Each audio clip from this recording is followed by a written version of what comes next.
Hello बच्चों, नमस्कार। कैसे हैं आप सब लोग? उम्मीद करता हूं कि आप सब लोग अच्छे होंगे, बेहतरीन होंगे, लाजवाब होंगे, एकदम बिंदास होंगे और साथ ही बहुत अच्छे से आप लोग अपनी पढ़ाई को कर रहे होंगे। तो एक बार सभी दोस्त बताएंगे कैसे हैं आप सब लोग, कैसी चल रही है भाई आप लोगों की पढ़ाई। एक बार सभी दोस्त बताएंगे कैसे हैं आप सब लोग, कैसी चल रही है आप लोगों की पढ़ाई। एकदम शानदार चल रही होगी। तो क्लास जो है वो पहले से ही 6:30 बजे जो है वो शेड्यूल मैंने करा दी थी, है ना। थोड़ी सी बड़ी क्लास आज हम लोग लेंगे और कोशिश करेंगे कि इस चैप्टर को ख़त्म करने की। बाकी एक क्लास और इसकी लूँगा जो मिसलेनियस पार्ट होगा, जिसमें पूरा एक रिवीजन के तौर पे एक क्लास और लूँगा, है ना। ऐसे ही बड़ी बड़ी क्लास करके हम कोशिश करेंगे कि 6-7 दिन में जो है वो हमारा सिलेबस जो है वो पूरा पूरा ख़त्म हो जाए। एक वीक के अंदर हमारा टारगेट है कि एक वीक के अंदर जो है हम लोग जो है वो अपने कोर्स को ख़त्म कर रहे होंगे। हमारे कुछ चैप्टर्स बचेंगे जैसे permutation, combination, probability, sets theory, quadratic equation. इन्हें हम लोग नोटिफिकेशन के टाइम पे सबसे पहले इन्हीं चैप्टर से हम लोग शुरुआत कर रहे होंगे। ठीक है दोस्त, चलिए, बहुत शानदार, बहुत लाजवाब। आज आज जो हम लोग शुरू करने जा रहे हैं 3D के जो बचा हुआ पार्ट है, 3D का जो बचा हुआ पार्ट है उसके क्वेश्चंस हम लोग शुरू करने जा रहे हैं, है ना। आपको भी बहुत टाइम हो गया इस बैच के साथ और हम लोग भी जो है वो काफ़ी टाइम से जुड़े हुए हैं इस बैच के साथ। तो धीरे से, मतलब ऐसा नहीं है कि बहुत जल्दी है हम लोगों को, बहुत तेज़ी से हम लोगों को चलना है, नहीं। बहुत आराम से चीज़ों को समझते हुए चलेंगे, एक एक चीज़ को बहुत बारीकी से समझते हुए चलेंगे। बस क्लास की थोड़ी सी ड्यूरेशन हम लोग बढ़ाएंगे, क्लास का थोड़ा सा टाइम हम लोग बढ़ा रहे होंगे, ठीक है। तो स्टार्ट करते हैं अपनी क्लास को। इसको देख के मत घबराना। जब आपको ये महसूस हो कि ना जी ना, अब छोड़ दो, अब दिमाग से चीज़ें नहीं आ रही हैं, दिमाग में चीज़ें नहीं आ रही हैं, तो आप मुझे बता देना, हम लोग इस क्लास को वहीं ख़त्म कर देंगे, ठीक है। सर आप झूठ बोलते हो कि ग्रुप में डाउट सवाल क्लियर होंगे। भाई देखो, पहले ग्रुप को जाके ढंग से देखो, पहले ऐसे मत बोला करो, है ना। ग्रुप में सबके, ऐसा नहीं है कि मतलब एक आध छूट गया होगा, एक आध छूट गया होगा बच्चे, पर ऐसा नहीं है कि मतलब उसमें कुछ छोड़ा गया हो और किसी का जानबूझ के छोड़ा गया हो। पहले इस क्वेश्चन को देखिए जो रिव्यू के लिए डाला था, उसमें हमने थोड़ी सी मिस्टेक की थी मेरे भाई, थोड़ी सी मिस्टेक हम लोगों ने की थी। एक बार इस क्वेश्चन को देखिए। क्वेश्चन ने कहा है एक 7 सेंटीमीटर त्रिज्या तथा 10 सेंटीमीटर तिर्यक ऊंचाई वाले ठोस शंकु की तली पर 15 सेंटीमीटर ऊंचाई तथा 60 सेंटीमीटर त्रिज्या वाले बेलन को लगाकर चित्रानुसार एक खिलौना बनाया गया है। तो खिलौने के संपूर्ण पृष्ठ का क्षेत्रफल क्या होगा, वो आप लोगों से ये पूछना चाह रहा है। जब आप इस खिलौने को कुछ इस तरीके का बनाओगे, जब इस खिलौने को कुछ इस तरीके का बनाओगे, तो ये वाला पार्ट जो है आपको कभी भी नहीं दिखेगा। खिलौने का कौन सा पार्ट दिखेगा आपको? खिलौने का केवल ये पार्ट मेरे भाई दिख रहा होगा। आप देखिए और महसूस करिए कि क्या ये वाला पार्ट ही आपको खिलौने का दिख रहा होगा। जहां बीच में ये जो गुबंद सी बनी हुई है, क्या ये वाला सर्कुलर पार्ट आपको कभी दिखेगा? तो आप कहेंगे ये वाला सर्कुलर पार्ट हमें कभी भी नहीं दिखेगा। तो हमें जो टोटल सरफेस एरिया निकालना है, इस वाले पार्ट का निकालना है, इस वाले पार्ट का निकालना है और इस सर्कुलर पार्ट का निकालना है। अब इसका जब हम टोटल सरफेस एरिया निकालेंगे तो कैसे निकालेंगे मेरे भाई? अगर मैं आप लोगों से कहूं कि शंकु में ये वाला पोर्शन जो होता था ये क्या होता था, तो आप कहेंगे वक्र पृष्ठीय क्षेत्रफल होता था। तो वक्र पृष्ठीय क्षेत्रफल कैसे निकालेंगे? पाई आर एल से निकालेंगे। क्या ये आपके पास आ चुका है? फिर आप लोगों को ये ऐसा नजर आएगा, ये क्या होता था? ये बेलन का वक्र पृष्ठीय क्षेत्रफल होता था, यानी इसमें 2 पाई आर एच हम लोग जोड़ेंगे। बहुत शानदार। अगर आप इसका क्षेत्रफल निकालेंगे तो ये आपका एक वृत्त जुड़ा हुआ है, वृत्त का क्षेत्रफल क्या हो जाएगा? पाई आर स्क्वायर हो जाएगा। तो क्या आप पूरे खिलौने का टोटल सरफेस एरिया निकाल चुके हैं, है ना? क्या आप पूरे खिलौने का टोटल सरफेस एरिया निकाल चुके हैं? सिंप्लीफिकेशन भी करवाऊंगा और एवरेज भी करवाऊंगा, ठीक है।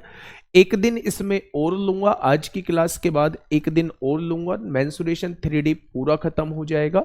उसके बाद जो है वो 3 दिन में बड़ी बड़ी क्लास लूंगा, लगभग लगभग 2 घंटे की क्लास लूंगा और 3 दिन में मेरे भाई एवरेज हम लोग खत्म कर लेंगे और 2 दिन में हम लोग 3 दिन में सिंप्लीफिकेशन हम लोग खत्म कर लेंगे, ठीक है। उसकी समस्या आप मत लो। अब नहीं होगा यार, 7 दिन में नहीं होगा, 10 दिन में हो जाएगा, 10 दिन में नहीं होगा, 12 दिन में हो जाएगा।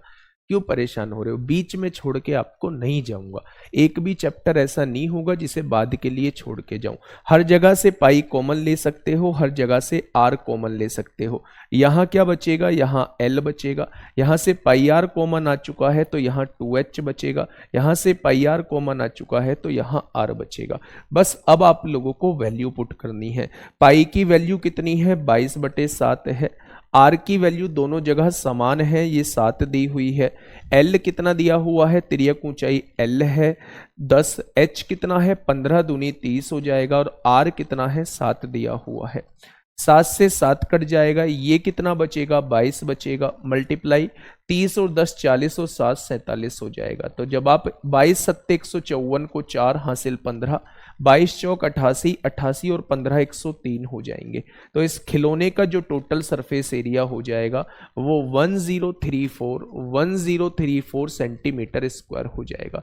मैं ये नहीं कह रहा, ये आपके सामने खिलौना है, इस टाइप का कोई खिलौना बना हुआ है। तो क्या कभी आप इसको देख पाओगे?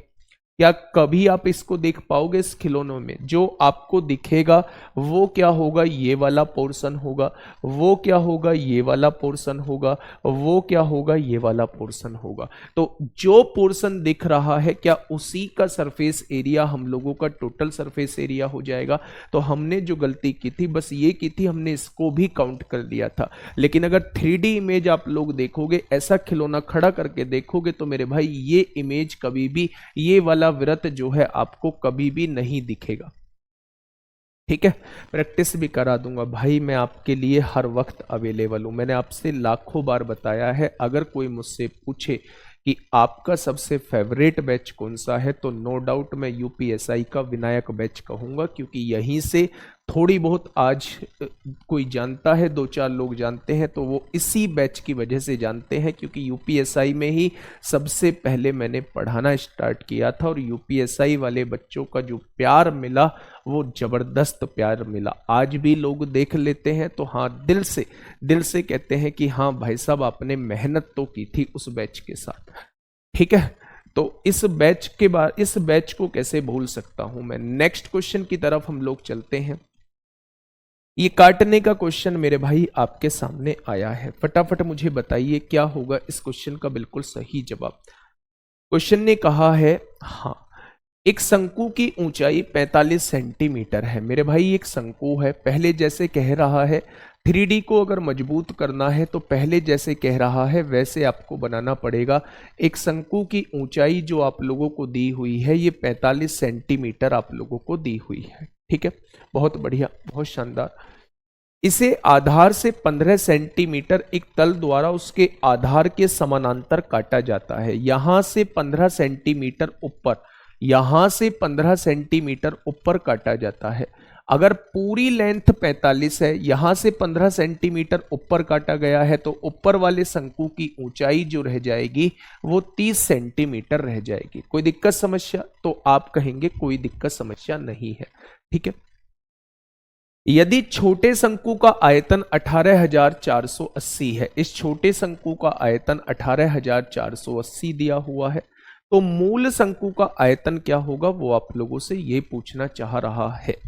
अच्छा, एक बात मुझे बताइए छोटी सी, अगर छोटे शंकु का, जब मैंने काटने वाला कॉन्सेप्ट आप लोगों को बताया होगा तब मैंने आपसे कहा होगा कि V1/V2 ये है छोटे शंकु का आयतन, ये है मूल शंकु का आयतन, ये बराबर होगा छोटे शंकु की त्रिज्या अपॉन मूल शंकु की त्रिज्या के क्यूब के बराबर होगा। क्या ये चीज मैंने बताई थी आपसे? अच्छा देखिए, छोटे शंकु का आयतन है कितना तो आप कहेंगे 18,480 है। मूल शंकु का आयतन आपसे पूछा गया है, छोटे शंकु की त्रिज्या 30 दी हुई है, मूल शंकु की ऊंचाई जो है वो 45 है, इसका क्यूब कर देंगे, 15 दूनी 30, 15 तिया 45 हो जाएगा।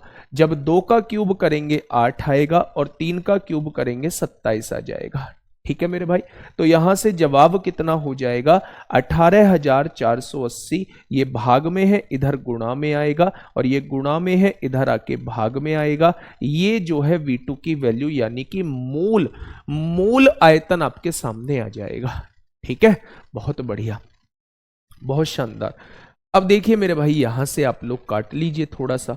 8 दूनी 16 होगा, 2 बचेंगे, 8 तिया 24 होगा, 8 एकम 8 जीरो, 27 जीरो जीरो, पीछे 7 आ रहा है। 70 किसके ऑप्शन में है? Option number D, option number D. भाई शंकु के काटने वाला क्वेश्चन मैंने आपको बताया था, कॉन्सेप्ट बताया था या नहीं?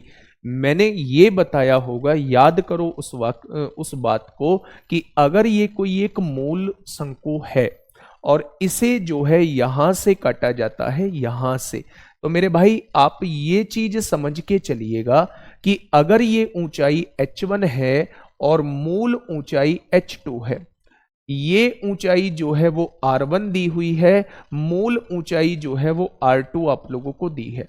ये तिर्यक ऊंचाई L1 है और मूल तिर्यक ऊंचाई L2 है। ठीक है, तो मैंने आपको बताया था कि जो V1 जो है वो छोटे शंकु का आयतन है और V2 जो है वो मूल शंकु का आयतन है। तो H1 अपॉन H2 के क्यूब के बराबर होगी, R1 अपॉन R2 के क्यूब के बराबर होगी, और यहां L1 अपॉन L2 के क्यूब के बराबर होगी। क्या ये मैंने आप लोगों को बताया था? बस यही कॉन्सेप्ट मैंने लगाया है।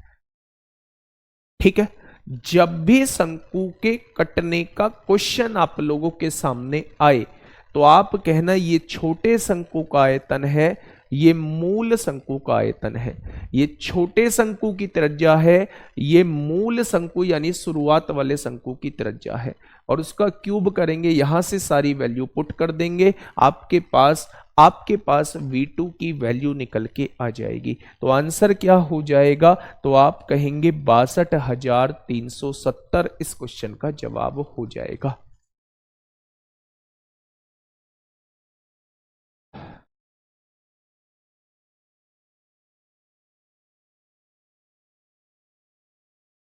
ठीक है, चलिए नेक्स्ट क्वेश्चन की तरफ हम लोग चलते हैं। नेक्स्ट क्वेश्चन ये रहा बच्चे आप लोगों के सामने। नेक्स्ट क्वेश्चन ये रहा आप लोगों के सामने, क्वेश्चन नंबर 3। आराम से क्वेश्चन पढ़िएगा और सवाल का जवाब दीजिएगा मेरे भाई। क्या होगा इस क्वेश्चन का बिल्कुल सही जवाब? एक बेहतरीन क्वेश्चन आप लोगों के सामने है, आराम से क्वेश्चन पढ़िए। ऐसा क्वेश्चन मैं आप लोगों को करा चुका हूं, टंकी भरने वाला क्वेश्चन मैं आप लोगों को करा चुका हूं। क्वेश्चन ने कहा है एक 5 मिलीमीटर व्यास वाले बेलनाकार पाइप से 10 मीटर प्रति मिनट की दर से पानी बहता है। इसे 30 सेंटीमीटर आधार के व्यास तथा 24 सेंटीमीटर गहरे शंकुकार बर्तन को भरने में कितना समय लगेगा? तो ये मैंने आप लोगों को बताया होगा नहीं, बताया था कि पाइप का आयतन जो होगा वो उस बर्तन के आयतन के बराबर होगा। क्या? पाइप है बेलनाकार, बेलनाकार का आयतन होता है पाई R स्क्वायर। त्रिज्या कितनी है भाई? 5 मिलीमीटर है, तो इसको रेडियस बनाइए, 5/2 मिलीमीटर इसका रेडियस हो जाएगी, तो 5/2 का स्क्वायर पाई R स्क्वायर होता है। इंटू H क्या है? मैंने बताई होगी, जो ये स्पीड होती है यही आपका H का काम करती है। ये 10 मीटर प्रति मिनट जो दे रखा है यही आपका H का काम करती है। तो 10 मीटर दे रखा है, इसे मिलीमीटर बनाइए। 1 मीटर में होते हैं 1000 मिलीमीटर, तो 10 मीटर में कितने हो जाएंगे? 10,000 मिलीमीटर हो जाएंगे। कितने मिनट में? 1 मिनट में। ठीक है मेरे भाई, अगर मैं कहूं कि पाइप का आयतन क्या होगा, दोबारा से समझिए। पाइप का आयतन होता है, पाइप होता है बेलनाकार यानी सिलेंड्रिकल। सिलेंड्रिकल का आयतन होता है पाई R स्क्वायर H। पाई तो लिख दिया, R क्या है? जब व्यास 5 है तो R 5/2 का स्क्वायर हो जाएगा। H होती है इसमें ये जो स्पीड होती है 10 मीटर प्रति मिनट, ये H का काम करती है। अगर ये हमने मिलीमीटर में लिया है तो इस 10 मीटर को भी मिलीमीटर में लेना होगा।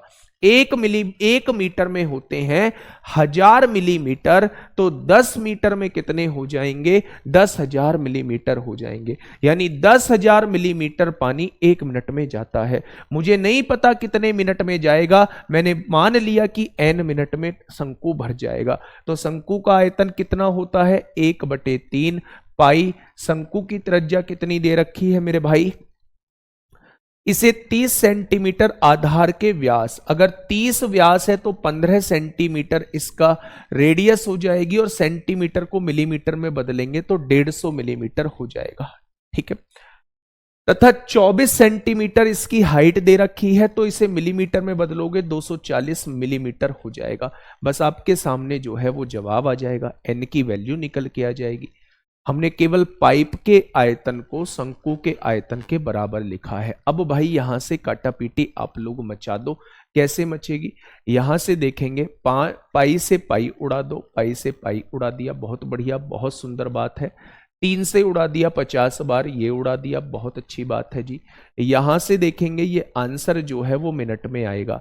50 इंटू 240 जो है उधर दिया हुआ है, यहां 2 का वर्ग 4 गुणा में आ जाएगा, और यहां देखेंगे तो 5 का वर्ग 25 भाग में आएगा, और यहां जो है वो 10,000 आ जाएगा। यहां जो है वो कितना आ जाएगा मेरे भाई, 10,000 आ जाएगा। बस इसे सॉल्व करिए, 25 दूनी 50 होगा, यहां से एक जीरो से एक जीरो कटेगी, 2 से काटेंगे 2 पंजे 10 होगा, 500 आ जाएगा। ठीक है, अब यहां से मुझे बताइए, यहां से मुझे बताइए क्या होगा इस क्वेश्चन का, कहीं कोई गड़बड़ी हुई है? कहीं कहीं कन्वर्जन में 1 सेंटीमीटर में होते हैं 10 मिलीमीटर होते हैं, तो 15 सेंटीमीटर में क्या, अच्छा 1/3 पाई आर स्क्वायर एच होता है भाई मेरे, आर स्क्वायर एच। यहाँ गड़बड़ तो हमने की है थोड़ी सी फॉर्मूले में, थोड़ी सी फॉर्मूले में हम लोगों ने गड़बड़ कर दी भाई साहब, गड़बड़ थोड़ी सी हो गई है हम लोगों से फॉर्मूले में, कहीं कोई काटा पीटी अभी मत करना। देखो 1/3 पाई आर स्क्वायर, अगर इसका व्यास 30 है तो रेडियस 15 हो जाएगी, अगर 15 सेंटीमीटर है तो 150 मिलीमीटर हो जाएगा। आर स्क्वायर करना है तो 150 2 बार आएगा।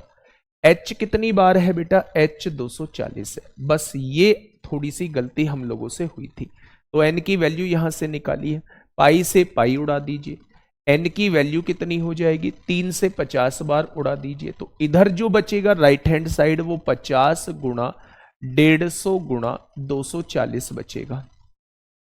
2 का वर्ग 4 जो है ये गुणा में आ जाएगा, और यहां ये सारा कुछ भाग में, 5 का वर्ग 25 आएगा, और नीचे जो है वो 10,000 आ जाएगा। ठीक है, बस ये सॉल्व आप लोगों को करना है। सर 5/2 कहां से आया, बेटा ये व्यास दिया हुआ है गुड्डा, अगर व्यास को रेडियस में कन्वर्ट करोगे तो आधा ही तो करना होता है, डायमीटर का हाफ ही तो रेडियस होता है।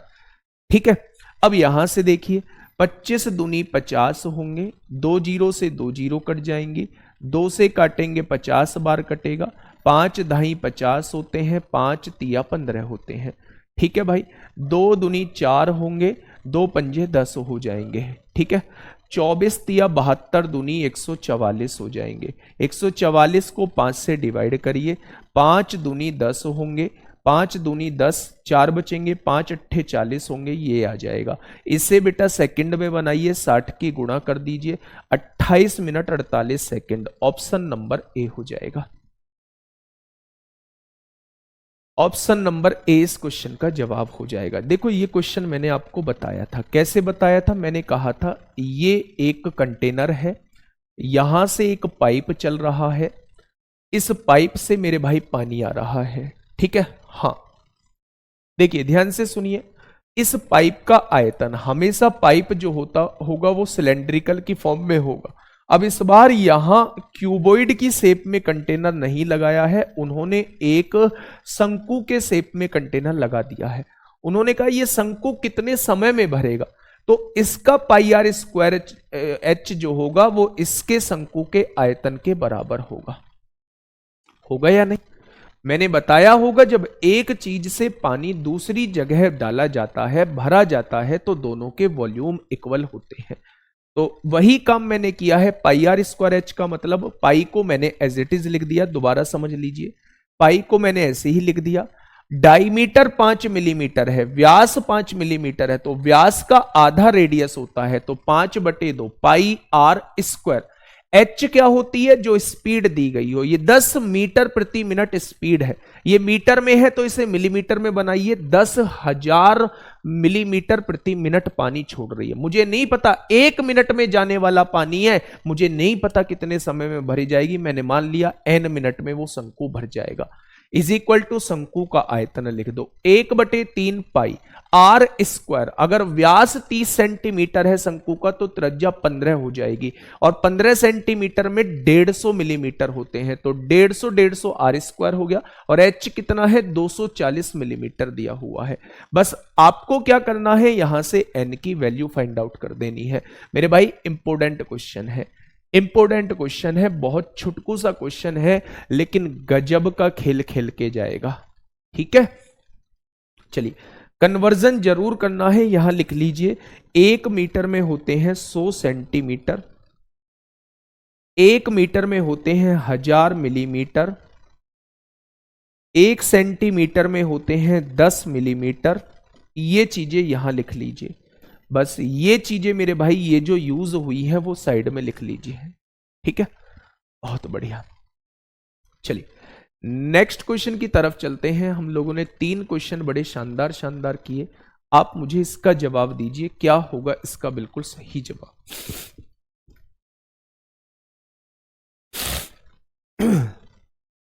फटाफट बताइए भाई। हाँ, क्वेश्चन में तो दम है, तभी तो आपके सामने है। दम वाले क्वेश्चन ही मैं करा रहा होता हूं। फटाफट बताइए क्या होगा इस क्वेश्चन का बिल्कुल सही जवाब। अभी मैं आपको यूपीएसआई के भी आज कुछ क्वेश्चंस दिखाऊंगा, यूपीएसआई में कैसे क्वेश्चंस पूछे गए हैं। 2021-2017 का नज़ारा थोड़ा सा दिखाऊंगा। आप ये कहेंगे कि इन क्वेश्चन में तो जान ही नहीं थी, तो मैं आपको थोड़ा सा एडवांस लेवल का पढ़ा रहा हूं कि आपको पछताने का कोई मौका ना मिले, कोई एग्जाम में क्वेश्चन ऐसा ना आ जाए जो अगली बार के लिए आप छोड़ के आए। ठीक है भाई, दोबारा नहीं, मैंने तो 3-4 बार समझा दिया ये क्वेश्चन, इसमें क्या समझाऊं। पाइप का आयतन जो है वो शंकु के आयतन के बराबर होगा। पाइप का आयतन पाई आर स्क्वायर एच होता है।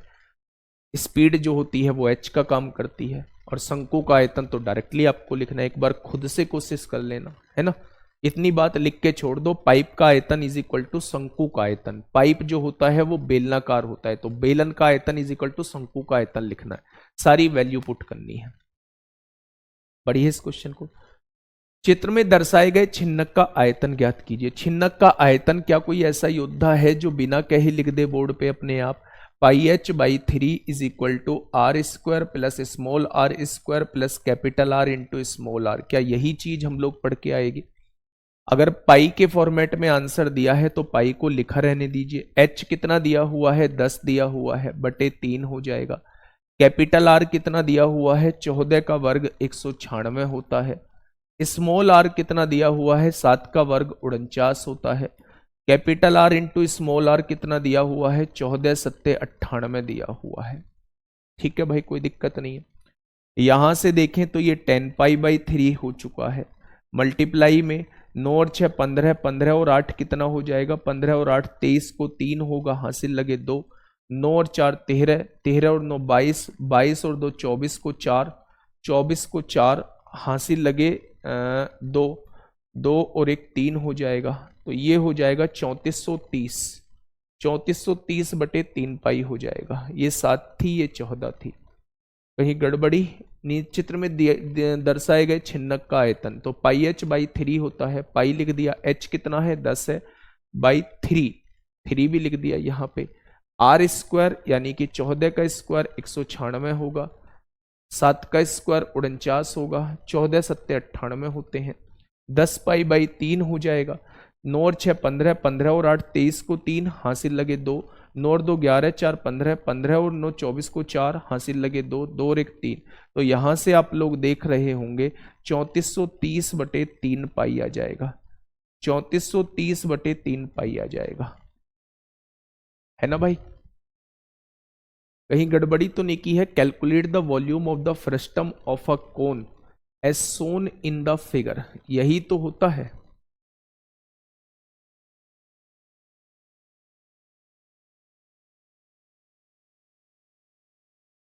सी कैसे आ रहा है? 1780 कैसे आ रहा है? पाई की वैल्यू रख के देख लो भाई। अगर आंसर मैच नहीं कर रहा है तो पाई की वैल्यू अब हम लोग रख लेते हैं, 22/7 रख लेते हैं, 22/7 रख लेते हैं, है ना। तो यहां से देखेंगे 7 चौक 28, 7 चौक 28, 6 बचेगा, 7 नाम 63, 490 आएगा। और 2200, 22 निम्मा कितने होते हैं 198 को 8 हासिल 19, 22 चौक 88, 88 और 19 107 होते हैं। तो बिल्कुल सही है, पाई की वैल्यू रख के देख लोगे 10,780/3 आ जाएगा।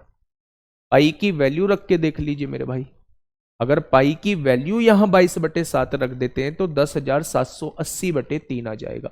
कुल मिला के टोटली फॉर्मूले पर बेस्ड क्वेश्चन है, फॉर्मूले का यूज हम लोगों को करना था और आंसर मेरे भाई हम लोगों को निकालना था। ऑप्शन गलत नहीं है, इस ऑप्शन में पाई की वैल्यू नहीं है, पाई नहीं लगाया हुआ है, तो पाई की वैल्यू रख के भी हमें चेक करना पड़ेगा, कभी इन दोनों में से कोई ऑप्शन हो। ठीक है, नेक्स्ट क्वेश्चन आप लोगों के सामने है मेरे भाई, इसका जवाब दीजिए क्या होगा इस क्वेश्चन का बिल्कुल सही जवाब। एक बेहतरीन क्वेश्चन जो हो सकता है वो आप लोगों के सामने है। बड़ा भयंकर क्वेश्चन आप लोगों के सामने है, थोड़ा सा देखिएगा क्वेश्चन को। क्वेश्चन ने कहा है एक शंकु की ऊंचाई तथा इसके आधार की त्रिज्या क्रमशः 9 सेंटीमीटर तथा 3 सेंटीमीटर है। एक शंकु आपको इस टाइप का दिया हुआ है, मेरे साथ पहले फोटो को समझ लेना, करने मत बैठ जाना नहीं तो उलझ जाओगे। एक शंकु की ऊंचाई जो है वो 9 सेंटीमीटर आप लोगों को दी हुई है और इसकी जो त्रिज्या आप लोगों को दी हुई है, ये वाली त्रिज्या जो आप लोगों को दी हुई है वो 3 सेंटीमीटर आप लोगों को दी हुई है। ठीक है, इस शंकु को इसके आधार के समांतर तल द्वारा काटकर इसे दो भागों में बांटा जाता है। यहां से इसे कहीं से काटा गया है और इसे दो पार्ट में बांट दिया जाता है। यदि छिन्नक का आयतन जो है वो 44 घन सेंटीमीटर हो, ये जो नीचे एक तो शंकु बना होगा ऊपर और नीचे जो है ये छिन्नक बना होगा। ठीक है, अगर मैं ये कहूं कि छिन्नक का आयतन कितना दिया है तो 44 सेंटीमीटर क्यूब दिया है, बहुत बढ़िया दिया है जी। तो छिन्नक के ऊपरी तल की त्रिज्या ज्ञात करें, यानी वो ये वाली त्रिज्या आप लोगों से पूछना चाह रहा है कि ये वाली त्रिज्या जो है वो कितनी हो जाएगी। बहुत प्यार से समझना, अगर मैं पूरे शंकु का आयतन निकालूं तो कितना हो जाएगा 1/3 pi R square H. Pi R कितना है, पूरे की त्रिज्या 3 है, 3 का स्क्वायर 9 होगा। एच कितना है, एच बेटा मेरे 9 दिया हुआ है। तो क्या पूरे शंकु का जो वॉल्यूम आएगा निकल के वो 27 पाई आएगा? तो आप कहेंगे जी बिल्कुल आ जाएगा। अगर 27 पाई में से पाई की वैल्यू बच्चे आप लोग रख दीजिए 27 गुणा 22/7, पाई की वैल्यू आप लोग रख दीजिए 27 गुणा 22/7 हो जाएगी। ठीक है, तो 22 सत्ते 154 को 4 होता है, हासिल लगे 15, 22 दूनी 44, 44 और 15 59 हो जाएंगे। तो ये जो निकल के आ जाएगा, ये जो निकल के आ जाएगा 594/7 आ जाएगा, यानी पूरे का आयतन जो है वो 594/7। बस कैलकुलेशन आप लोग देखते रहना। मुझसे कहा गया है एक शंकु है, उसकी रेडियस 3 सेंटीमीटर है, उसकी हाइट 9 सेंटीमीटर है, तो मैंने इस शंकु का आयतन निकाला 1/3 पाई आर स्क्वायर एच। तो आर कितना है, 3 का स्क्वायर 9 होगा, एच क्या है 9 दिया हुआ है, तो यहां 3 से 3 बार 27 पाई आ गया इसकी त्रिज्या और आयतन पाई की वैल्यू रख दी 22 सत्ते 154 को 4 हासिल 15, 22 दूनी 44 और 15 59, ये आ जाएगा इसका क्या आ जाएगा मेरे भाई, ये इसका आयतन आ जाएगा। अगर इस पूरे के आयतन में से छिन्नक के आयतन को घटा दूं तो क्या इस वाले का आयतन निकल के आ जाएगा शंकु का? तो आप कहेंगे बिल्कुल आ जाएगा। यहां से मेरे भाई देखिएगा 594 में से क्या घटाना है, 7 चौक 28 को 8 हासिल 2, 7 चौक 28 और 2 30 हो जाएगा। क्या ये आयतन निकल के आ जाएगा? अगर मैं 94 में से 8 घटाऊं तो 14 में से 8 गए 6 बचेगा, यहां 8 आ जाएगा। क्या ऊपर वाले का आयतन जो है वो 286/7 आ जाएगा? इस वाले का जो आयतन निकल के आ जाएगा वो 286/7 निकल के आ जाएगा। क्या इस बात में किसी को कोई दिक्कत है? अगर इस शंकु का आयतन मैं आप लोगों से पूछूं तो इस शंकु का आयतन जो है वो 286/7 निकल के आ जाएगा, वो आप निकाल चुके हो। जब भी मेरे भाई शंकु को काटने का क्वेश्चन आपके सामने आता है, ये शंकु है और इसे काटने का क्वेश्चन आपके सामने आता है, तो आप क्या करना, आप ये करना, अगर छोटे वृत्त की त्रिज्या स्मॉल आर है और बड़े वृत्त की त्रिज्या कैपिटल आर है, छोटे वाले शंकु की ऊंचाई h है और बड़े वाले शंकु की ऊंचाई कैपिटल H है, तो आपको क्या करना है, जो बड़े वाले शंकु की त्रिज्या और बड़े वाले शंकु की ऊंचाई का जो रेशो होगा वही रेशो छोटे वाले शंकु की त्रिज्या और छोटे वाले की ऊंचाई में रहने वाला है। यानी ये रेशो कभी भी नहीं बदलता, ये रेशो कभी भी नहीं बदलता है मेरे भाई। तो बड़े वाले शंकु की त्रिज्या कितनी है, तो आप कहेंगे 3 दी हुई है। बड़े वाले शंकु की हाइट कितनी दी हुई है, तो आप कहेंगे 9 दी हुई है। तो ये क्या हो जाएगी, छोटे वाले की त्रिज्या और छोटे वाले की हाइट हो जाएगी। ठीक है, तो यहां से आप लोग देखेंगे, यहां से आप लोग देखेंगे हाइट जो है वो त्रिज्या की 3 गुनी आ जाएगी। हाइट जो है वो त्रिज्या की 3 गुनी आ जाएगी, आएगी। अगर मेरे सामने शंकु का आयतन जो है वो 286/7 आया है, तो शंकु का आयतन होता कितना है, 1/3 पाई की वैल्यू 22/7, आर स्क्वायर ऐसे ही रहने दीजिए। एच की जगह क्या मैं लिख सकता हूं, 3r लिख सकता हूं। क्या ये इस शंकु का आयतन मैं लिख चुका हूं और इसे किसके बराबर लिख दूंगा, 286/7 के। बच्चा आपके सामने त्रिज्या आ जाएगी जो उसने पूछी है, जो उसने पूछी है वो त्रिज्या निकल के आपके सामने आ जाएगी। बहुत बढ़िया क्वेश्चन, जिसे एक लेवल का क्वेश्चन कह देते हैं। आप यूपीएसआई की तैयारी कर रहे हैं, टाइम अभी आप लोगों के पास है, तो थोड़ा सा हम लोगों को दिमाग को सही दिशा में चलाने की आवश्यकता है। मैं आप लोगों से यह भी उम्मीद करूंगा कि आपके क्वेश्चन समझ में नहीं आया होगा, लेकिन आप भागने वालों में से नहीं है, ऐसे क्वेश्चन को छोड़ के जाने वालों में से नहीं है मेरे भाई। मैं दोबारा समझाऊंगा, लेकिन अभी वो टाइम है आपके सामने जो ऐसे कॉन्सेप्ट सीखने के बाद मेंसुरेशन नाम के चैप्टर पर पकड़ आप लोगों की बनेगी, कॉन्सेप्ट जो है वो डेवलप होगा। थोड़ा सा वेट करिए, समझ में आएगा, बहुत सारी चीजें नई सीखने को मिलेगी। बस एक बार इसे सॉल्व करिए। यहां से आपने कहा कि 7 से 7 कट जाएगा, 3 से 3 कट जाएगा, ये 22 गुणा में है, इधर आके भाग में हो जाएगा। आर स्क्वायर की गुणा आर में होगी, आर क्यूब हो जाएगा। 22 एकम 22, 22 तिया 66 होता है, और क्यूब हटाएंगे तो इधर क्यूब रूट लग जाएगा। तो क्या आर की वैल्यू जो है वो क्यूब रूट के अंदर 13, ऑप्शन नंबर ए हो जाएगा। ऑप्शन नंबर ए हो जाएगा। भाई हार्ड मत देखो, आपको ये पहले नहीं पता था कि भाई साहब ये रेशो इस रेशो के बराबर होता है, आपको ये थोड़ी ना पता था। सारी चीज देखे, इसमें से एक वेरिएबल पूछ ले। मैं ये कह रहा हूं कि इतना बड़ा क्वेश्चन आ गया तो पहली बात तो हम स्किप करेंगे, लेकिन ये क्वेश्चन आपको सिखा के क्या क्या गया वो सीखने की आपको जरूरत है। एक बार मेरे कहने से क्वेश्चन पढ़िएगा। आज हम लोगों के पास थोड़ा सा टाइम है, तो आज हम बेहतरीन क्वेश्चंस का कलेक्शन आपके सामने लेके आया हूं। इसके बाद बस 1-2 क्वेश्चन ऐसे, इसके बाद बहुत आसान आसान क्वेश्चन पूछे गए क्वेश्चन है। देखिए, एक शंकु की ऊंचाई, ध्यान से सुनना, हाँ सारा कुछ आएगा। दीपक जी परेशान होने की जरूरत नहीं है मेरे भाई। एक शंकु की ऊंचाई तथा इसके आधार की त्रिज्या। पहले आपने एक शंकु बनाया, इसकी ऊंचाई दी हुई है 9 सेंटीमीटर, इसके आधार की त्रिज्या 3 सेंटीमीटर दी हुई है। इस शंकु को इसके आधार के समांतर तल द्वारा काटकर इसे 2 भागों में विभाजित किया गया, यानी यहां से इसे काटकर 2 भागों में विभाजित किया गया। वो 2 भाग कौन से थे, एक भाग ऊपर शंकु था और नीचे ये जो भाग था ये आपका फ्रस्टम था, यानी कि छिन्नक था। 2 पार्ट में डिवाइड कर दिया।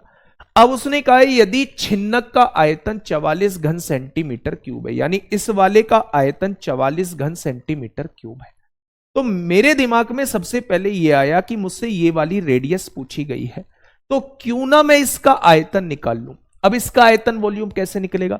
पूरे के आयतन में से अगर छिन्नक का आयतन घटा दूं तो क्या मेरे पास इस कोण का आयतन आ जाएगा? तो पहले पूरे का आयतन 1/3 पाई आर स्क्वायर, यानी कि 3 का स्क्वायर 9 होगा, ऊंचाई 9 है, 27 पाई आ जाएगा। पाई की वैल्यू 22/7, तो ये पूरे का आयतन निकल के आ चुका है। इसमें से छिन्नक का आयतन मैंने घटा दिया, 7 चौक 28 को 8 हासिल 2, 7 चौक 28 2 30, 594 में से 308 गया, 286/7 इसका आयतन निकल के आ गया। अब आप एक चीज समझिएगा कि जब भी आपका शंकु जो है वो बीच से काटा जाए तो छोटे वाले की त्रिज्या जो होती है और छोटे वाले की हाइट का रेशो वही होता है जो बड़े वाले की त्रिज्या और बड़े वाले की हाइट का रेशो होता है। यहां से छोटे बड़े वाले की त्रिज्या 3 दी हुई है, बड़े वाले की हाइट 9 दी हुई है, तो यहां से h की वैल्यू जो आ जाएगी वो 3r आ जाएगी। अब इस वाले शंकु का आयतन 1/3 पाई आर स्क्वायर h की जगह मैंने 3r लिख दिया। क्या ये 286/7 निकाल के आए हैं अभी हम लोग?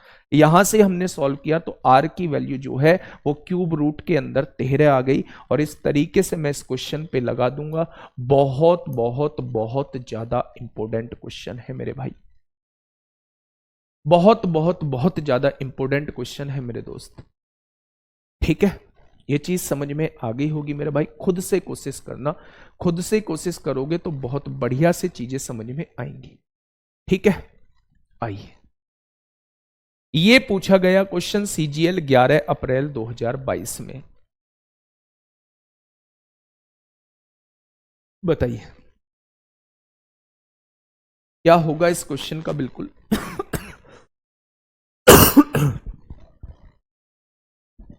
बताइए क्या होगा इस क्वेश्चन का बिल्कुल सही जवाब? क्वेश्चन ने कहा है छिन्नक के रूप में एक 35 सेंटीमीटर ऊंची बाल्टी पानी से भरी है। छिन्नक के रूप में एक 35 सेंटीमीटर ऊंची बाल्टी जो है वो पानी से भरी है। इसके निचले और ऊपरी सिरों की त्रिज्याएं दोनों दी हुई हैं आप लोगों को। यदि इस बाल्टी से पानी एक ऐसे बेलनाकार ड्रम में डाला जाता है जिसकी आधार की त्रिज्या इतनी है, तो ड्रम में पानी कितनी ऊंचाई तक पहुंचेगा? बड़ा आसान है। एक बर्तन से पानी दूसरे बर्तन में डाला जा रहा है तो क्या दोनों के वॉल्यूम इक्वल होंगे? किस बर्तन में पानी पहले मौजूद था? तो आप कहेंगे छिन्नक में मौजूद था। डाला कौन से ड्रम में जा रहा है? बेलन में डाला जा रहा है। तो छिन्नक का जो आयतन होगा, फ्रस्टम का जो वॉल्यूम होगा, वो आपका सिलेंडर के वॉल्यूम के इक्वल होगा। तो छिन्नक का वॉल्यूम कितना होता है मेरे भाई? तो आप कहेंगे πh/3 होता है, r² + r² + rr होता है। और ये बेलन के आयतन के बराबर है, तो बेलन का आयतन कितना होता है? πr² h होता है। उसने कहा पानी कितनी ऊंचाई तक भरेगा, तो बेलनाकार बर्तन में ऊंचाई पूछना चाह रहा है, यानी h की वैल्यू आपसे पूछना चाह रहा है। तो इससे आसान क्वेश्चन तो आपको टकराएगा ही नहीं। हाइट कितनी है? 35 सेंटीमीटर तक पानी भरा हुआ है, बटे में 3 है। बड़ी त्रिज्या कितनी है? ये व्यास है क्या? त्रिज्याएं दी हुई हैं। 18 का वर्ग 324 होगा, 12 का वर्ग 144 होगा। 18 और 12 की गुणा करेंगे, 18 दूनी 36 को 6 हासिल 3, 18 कम 18 3 21 होगा। बेलन की त्रिज्या 20 दी हुई है, 20 का वर्ग 400 होगा और गुणा में क्या हो जाएगा? h हो जाएगा।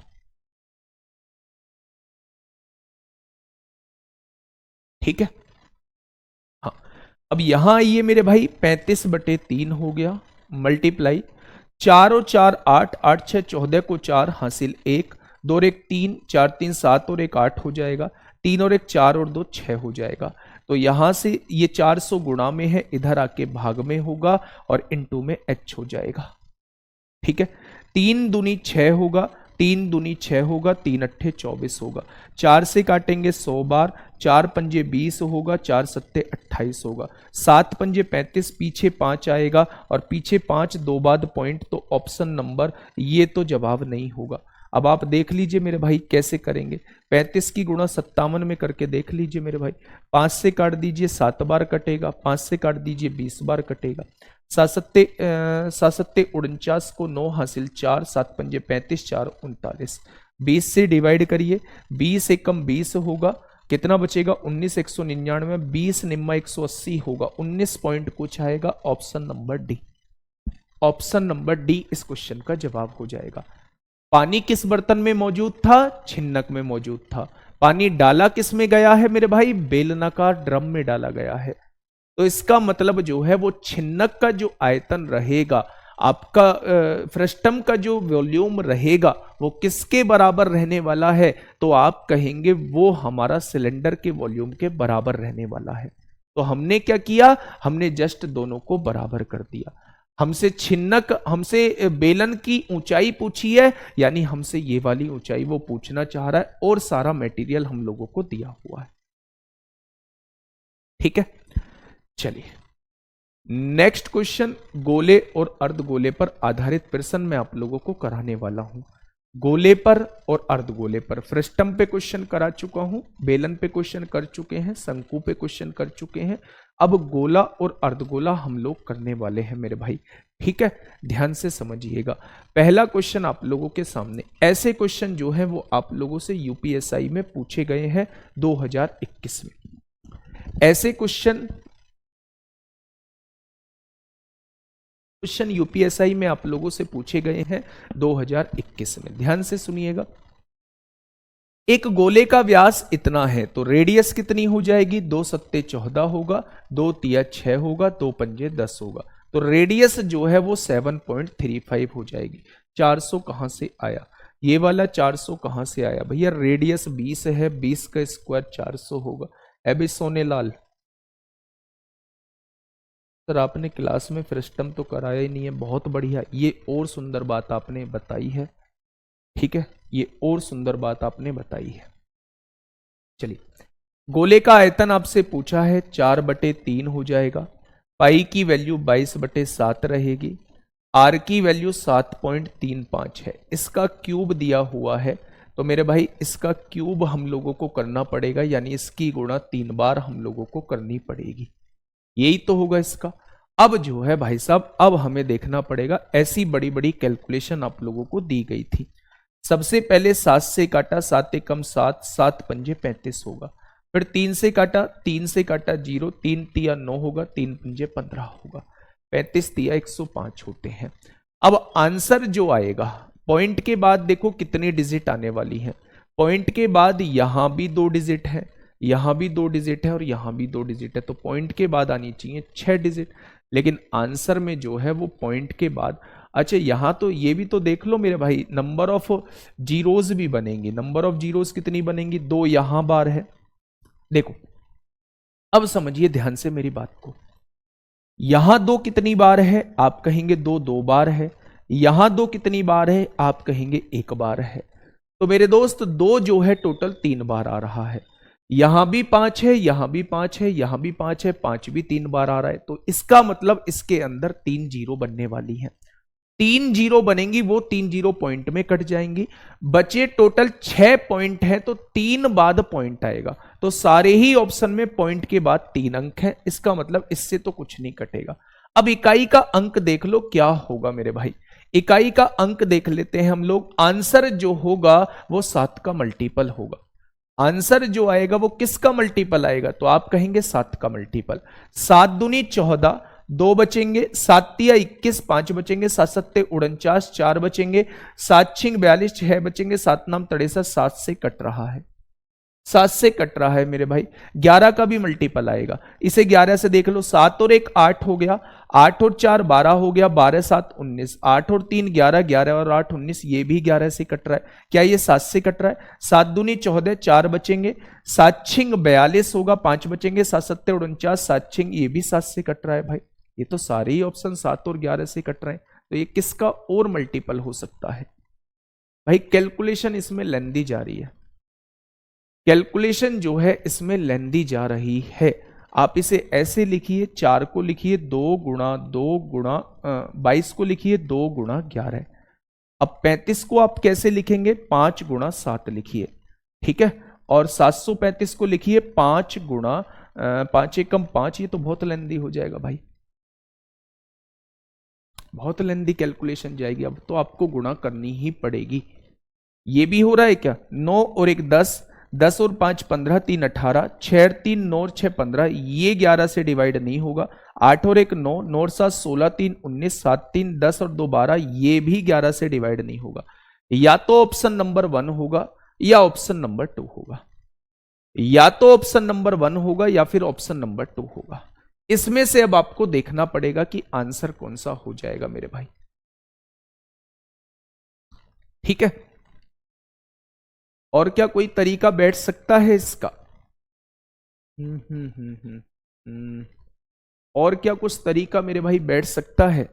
एक तरीका मैं बैठा सकता हूं, 2 4 को लिख दीजिए 2 गुणा 2, 22 को लिख दीजिए 2 गुणा 11, 35 को लिख दीजिए 5 गुणा 7, और इसको लिखिए 5 के टर्म में लिखिए 5 गुणा 5 एकम 5 होगा, 2 बचेंगे, 5 चौक 20 होगा, 5 सत्ते 35, इसे भी 5 गुणा 147 लिख दीजिए मेरे भाई। 1 2 3, 3 5 है, 3 2 हो जाएंगे। अब यूनिट डिजिट देख लो, 7 एकम 7 होगा, 7 सत्ते 49 होगा, 49 सत्ते 63, पीछे 3 आएगा। ऑप्शन नंबर 1 इस क्वेश्चन का जवाब हो जाएगा।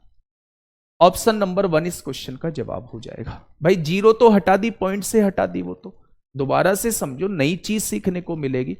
सॉल्व करना है, इतनी बड़ी कैलकुलेशन करने की हिम्मत रखते हो तो हिम्मत रख लेना, इसे सॉल्व कर लेना। लेकिन मेरे भाई मैं एक तरीका बताता हूं, एक बेहतरीन सा तरीका मैं आप लोगों को बताता हूं, उस तरीके को थोड़ा सा समझिएगा।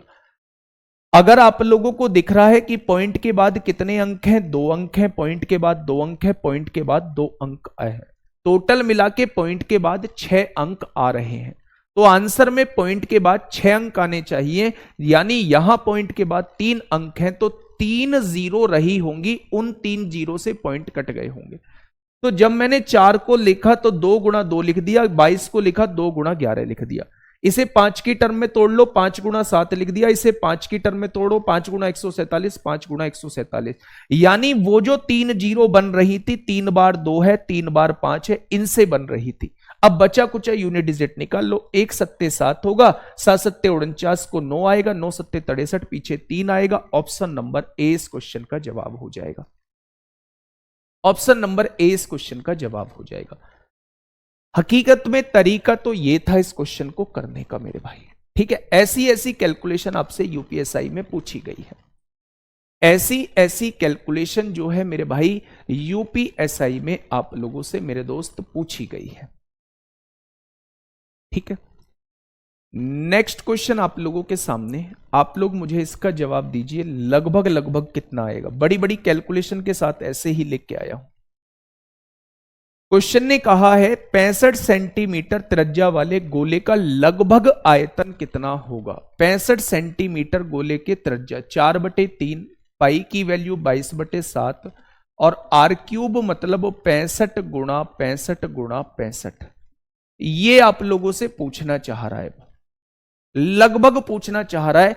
तो यहां लगभग में ना तो डिजिटल सम हम लोगों का लगने वाला है, ना कोई अप्रोक्सीमेशन हम लोगों का लगने वाला है, ना कुछ तरीका। इसे तो हम लोगों को सॉल्व करना ही पड़ेगा मेरे भाई। तो ऐसे क्वेश्चन को हम लोग बाद के लिए रखेंगे, स्किप करेंगे। शुरुआत में हम लोग ऐसे क्वेश्चन को बाद के लिए रखने वाले हैं। ठीक है, आप बस सीधा सा कॉन्सेप्ट तो यहां खत्म हो गया है। 4/3 पाई आर क्यूब, यही कॉन्सेप्ट खत्म हो गया है। गोले का आयतन यही तो होता है। अब इसके बाद उसने लगभग और लगा दिया, यानी वो फिक्स वैल्यू हम लोगों को नहीं दे रहा है, लगभग में वैल्यू हम लोगों को वो दे रहा है मेरे भाई। तो अब क्या करें मेरे दोस्त, या तो एक बार आप गुणा करके बहुत तेजी से देख लीजिए, देखिए ध्यान से। अच्छा एक बात मुझे बताइए, ये 4 गुणा यहां लिखा हुआ है, 22 को लिख सकता हूं 2 गुणा 11 लिख सकता हूं। यहां भी 65 है, यहां भी 65 है, और यहां भी 65 आप लोगों को दिया हुआ है। कैलकुलेशन को थोड़ा सा छोटा करने का काम करते हैं। ठीक है, देखिए ध्यान से सुनिएगा। अगर मैं यहां देखूं तो 65 दूनी कितने होते हैं, 130 होते हैं। यहां से थोड़ी छोटी हुई है। 65 चौका कितने होते हैं, 260 होते हैं। 260 होते हैं, 65 दूनी 130 दूनी 260 हो जाएगा। और ये 65 अलग से बचा हुआ है मेरे भाई। यहां जो है वो 21 लिखा हुआ है, लिखा हुआ है। अब आप ये समझिए, अब आप गुणा कर सकते हैं क्या, थोड़ी देर के लिए इसे 20 मान लो।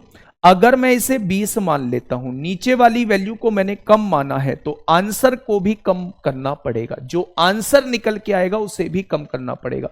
0 से 0 कट गई, आपने कहा जी 2 1 कम 2, 2 तिया 6, 130 आ जाएगा। तो यहां से जब मैं देखता हूं, 1 0 तो हमने पीछे लगा दी, 13 पंजे 65 को 5 हासिल लगे 6, 13 छिंग 78, 78 और 6 कितना हो जाएगा, 84 हो जाएगा। होगा भाई, 13 पंजे 65 को 5 हासिल लगे 6, 13 छिंग 78, 6 84 हो जाएगा। फिर इसमें 13 की गुणा करो, 13 0 0, 13 पंजे 65 को 5 हासिल 6, 13 चौका 52, 52 6 58 को 8 हासिल 5, 13 8 104 और 5 109 हो जाएगा। आंसर जो होगा वो इससे थोड़ा सा कम होगा।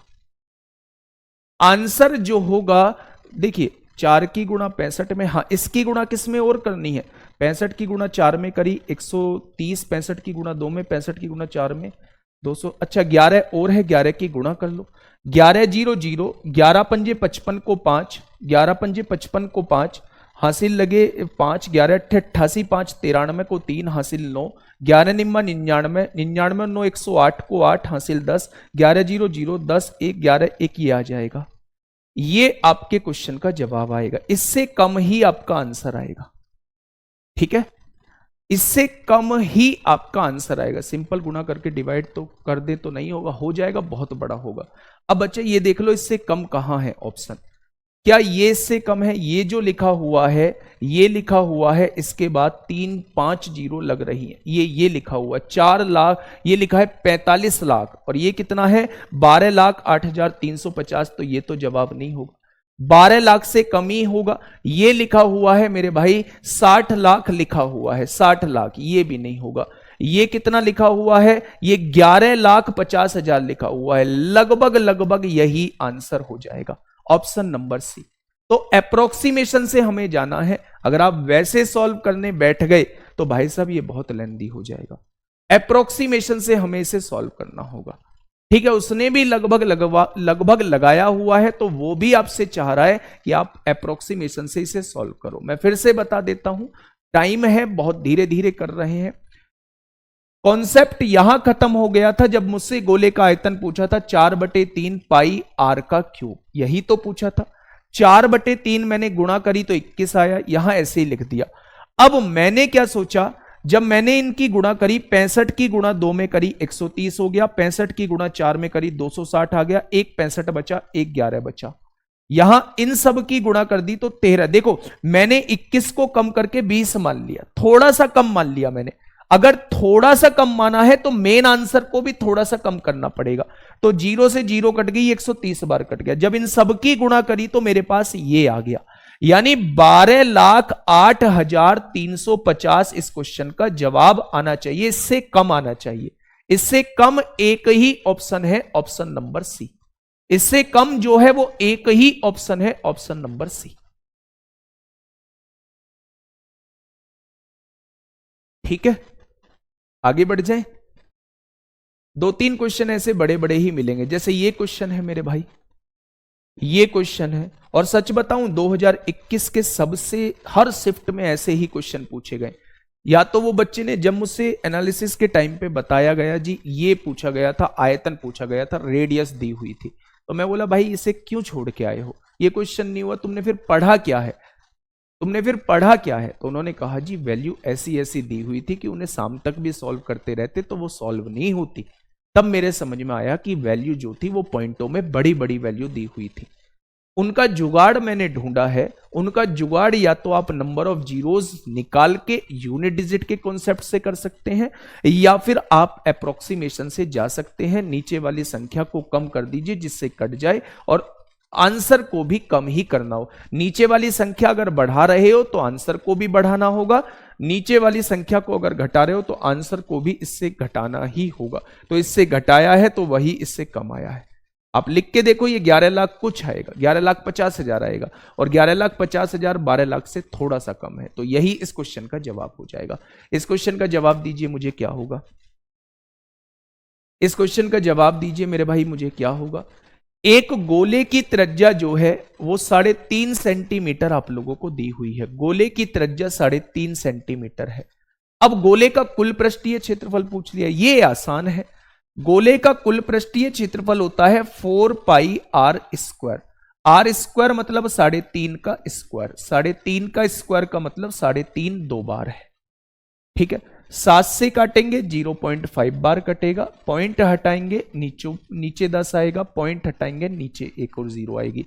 5 से काटेंगे 20 बार कटेगा, 2 से काटेंगे 10 बार, 2 से काटेंगे 11 बार कटेगा। अब यहां देखिए 2 से काटेंगे 2 बार, 2 से काटेंगे 5 बार, 5 से काटेंगे 7 बार, 11 सत्ते 77 दूनी 154 होता है, ऑप्शन नंबर ए। ऐसे भी क्वेश्चन पूछे गए हैं मेरे भाई, ऐसे भी क्वेश्चन पूछे गए हैं आसान से, लेकिन आप लोगों को इनके लिए भी तैयार रहना होगा कैलकुलेशन के हिसाब से। भाई साहब खुद से कोई ऐसी वैल्यू मानना और उन बड़ी बड़ी वैल्यूज को सॉल्व करना, जैसे ये मैंने आप लोगों के सामने 2 क्वेश्चन कराए हैं। ये भी क्वेश्चन बड़ा बिंदास है, ये भी क्वेश्चन बड़ा बिंदास है, और इसके बाद ये क्वेश्चन तो बहुत आसान था, छुटकू सा क्वेश्चन था आप लोगों के सामने, ठीक है। नेक्स्ट क्वेश्चन अगर हम लोग चलें, क्वेश्चन नंबर 10 की तरफ चलते हैं। फटाफट मुझे बताइए क्या होगा इस क्वेश्चन का बिल्कुल सही जवाब। क्वेश्चन नंबर 10 आप लोगों के सामने है।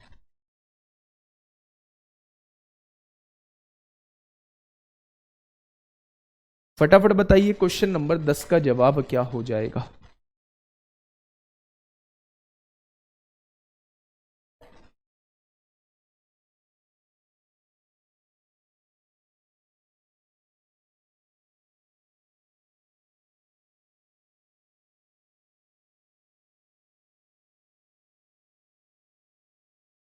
बताइए। एक गोले का आयतन दिया हुआ है, गोले का आयतन कितना होता है 4/3 पाई आर क्यूब दिया हुआ है। कितना दिया हुआ है उन्होंने 288 पाई दिया हुआ है, पाई से पाई उड़ गया। आर क्यूब की वैल्यू निकालेंगे, 4 से काटा 4 सत्ते 28, 4 दूनी 8, आर क्यूब 72 तिया 216 होते हैं। क्यूब हटाएंगे, इधर क्यूब रूट लगाएंगे, 216 का घनमूल 6 होता है। क्या रेडियस जो है वो 6 आ चुकी है। इसका पृष्ठीय क्षेत्रफल बताइए, यानी वो आपसे 4 पाई आर स्क्वायर की वैल्यू पूछना चाह रहा है। तो पाई की वैल्यू 22/7 है, आर की वैल्यू, अच्छा पाई के फॉर्मेट में दिया है तो ऐसे ही रहने दीजिए। आर स्क्वायर मतलब 6 का स्क्वायर 36 हो जाएगा, 36 चौक 144 पाई आ जाएगा, 36 चौक 144 पाई आ जाएगा। तो ये तो टोटली फॉर्मूला पर बेस्ड क्वेश्चन था, आराम से करके निकल जाएंगे, है ना। चलिए इस क्वेश्चन पे आइए फटाफट, कितना होगा इस क्वेश्चन का बिल्कुल सही जवाब। आराम से इस क्वेश्चन को पढ़िएगा, ये सीट मैं आप लोगों को दूंगा और इस सीट को मेरे भाई खुद से एक बार जरूर सॉल्व करनी है ना, खुद से जरूर सॉल्व करना है इस सीट को एक बार जरूर। देखिए एक गोलाकार गुब्बारे का पृष्ठीय क्षेत्रफल, अच्छा पृष्ठीय क्षेत्रफल बताइए मुझे क्या होता है गोलाकार गुब्बारे का, क्या ये होता है। उसने कितना दिया है 400 पाई दिया है, पाई से पाई उड़ा दीजिए। आर स्क्वायर की वैल्यू क्या होगी, क्या आर स्क्वायर की वैल्यू 100 हो जाएगी। अगर आर स्क्वायर की वैल्यू 100 हो चुकी है तो आर की वैल्यू कितनी हो जाएगी 10 हो जाएगी। अब उसने पूछा है वायु का आयतन कितना होगा, यानी वो उस गोले का आयतन पूछना चाह रहा है। तो आर कितना है मेरे भाई 10, 10 का क्यूब 4/3 पाई आर क्यूब होता है ना, तो 10 का क्यूब 1000, 1000 की गुणा 4 में करेंगे तो 4000/3 पाई आ जाएगा। क्या आ जाएगा मेरे भाई, तो आप कहेंगे 4000/3 पाई हो जाएगा। ऑप्शन नंबर बी इस क्वेश्चन का जवाब हो जाएगा। तो ऐसे भी क्वेश्चन आप लोगों से मेरे भाई पूछे जाते हैं, ठीक है। नेक्स्ट क्वेश्चन आप लोगों के सामने है, फटाफट मुझे बताइएगा क्या होगा इस क्वेश्चन का बिल्कुल सही जवाब। आज बहुत खतरनाक कलेक्शन लेके आया हूं, कभी हंसोगे भी, कभी मुस्कुराओगे भी, कभी डिमोटिवेट भी होंगे कि हाँ ऐसे क्वेश्चन आ गए तो क्या करेंगे। कुछ नहीं करना, इलाज हर किसी का है। बहुत सारे क्वेश्चंस को स्किप भी करना होगा, बहुत सारे क्वेश्चंस पे अप्रोक्सीमेशन भी लगाना होगा, बहुत सारे क्वेश्चंस पे हमें नंबर ऑफ जीरोज वाला कॉन्सेप्ट भी लगाना होगा। तो ये जो तरीके हैं ये सारे, ये एक्चुअल में कैलकुलेशन को कम करने वाले तरीके हैं, है ना भाई। चलिए देखिए किसी गोले के संपूर्ण पृष्ठीय क्षेत्रफल, संपूर्ण पृष्ठीय क्षेत्रफल क्या होता है 4 पाई आर स्क्वायर होता है, और आयतन का अनुपात, आयतन क्या होता है 4/3 पाई आर क्यूब होता है। दोनों का रेशो कितना दिया है 2/7 दिया हुआ है। तो अगर मैं यहां से 4 पाई से 4 पाई काट दूंगा, 2r से 2r काट दूंगा, ये 3 ऊपर चला जाएगा, एक नीचे r बच जाएगा, और यहां क्या है 2/7 बच जाएगा। तो अगर मैं आप लोगों से ये कहूं कि 7 तिया कितना होगा 21 होगा, और r की गुणा 2 में करेंगे 2r हो जाएगा, तो r की वैल्यू कितनी निकल के आ जाएगी, तो आप कहेंगे 10.5 निकल के आ जाएगी। r की वैल्यू जो निकल के आएगी वो मेरे भाई 10.5 निकल के आ जाएगी। सुख और दुख दोनों की अनुभूति हो रही है, होगी अनुभूति, मैंने बताया ना। अब जो है इन क्वेश्चंस को करने में सुख की अनुभूति हो रही होगी, मजा आ रहा होगा। लेकिन जब शुरुआत में 6-7 क्वेश्चन किए थे तो भाई साहब ऐसा लग रहा था कि काश ऐसे क्वेश्चन आ गए तो भाई साहब हमसे नहीं हो पाएगा। लेकिन आप यकीन मानिए आप सबसे अलग होंगे, आपसे नहीं हुआ तो दुनिया में किसी से नहीं होगा, इस बात की गारंटी है। ठीक है, अभी तो ये सीखने वाला फेज है, जब प्रैक्टिस वाला फेज चलेगा तो ऐसी ऐसी बहुत चीजों पे चर्चा होगी कि भाई साहब ऐसी कैलकुलेशन दे दी जाए तो उसे ऐसे करके हम लोगों को निकल जाना है ना। डिजिटल सम सारे रखे रह जाते हैं भाई साहब ऐसे क्वेश्चंस में। मैं आप लोगों को बताऊं, ऐसे क्वेश्चन में बहुत सारी ट्रिकी अप्रोच आप लोगों को बताऊंगा। बताइए क्या होगा इस क्वेश्चन का बिल्कुल सही जवाब। आज मुझे पूरी उम्मीद है बालकों की संख्या हद से ज्यादा कम होगी और बिल्कुल सही सोचा मैंने। बताइए क्या होगा इस क्वेश्चन का बिल्कुल सही जवाब। यदि दो गोलों के पृष्ठीय क्षेत्रफल दिए हुए हैं, दो गोलों के पृष्ठीय क्षेत्रफल, पहले गोले की त्रिज्या r1 मान ली तो पहला गोला, दूसरे गोले की त्रिज्या मैंने r2 मान ली तो दूसरे गोले का ये हो गया। दो गोलों के पृष्ठीय क्षेत्रफल का अनुपात जो मुझे दिया गया है वो 4/25 दिया गया है। 4 पाई से 4 पाई उड़ा दिया, इधर से स्क्वायर हटाया, इधर स्क्वायर रूट लगा दिया। 4 का वर्गमूल 2 होता है, 25 का वर्गमूल 5 होता है। उनके आयतन का अनुपात क्या होगा। जब भी रेडियस का रेशो आप लोगों के पास हो तो आयतन का अनुपात वो आपसे पूछना चाह रहा है। तो मैं बस जस्ट आप लोगों को यह दिखाने की कोशिश कर रहा हूं मेरे भाई, अगर आयतन का अनुपात पूछना चाह रहा है तो वो जस्ट आपसे रेडियस के रेशो का क्यूब कराना चाहता है, r1/r2 का क्यूब कराना चाहता है। तो r1/r2 का जब आप क्यूब करेंगे तो 8/125 आ जाएगा। 2 का क्यूब कितना होगा 8 होगा, और 5 का क्यूब कितना होगा 125 हो जाएगा।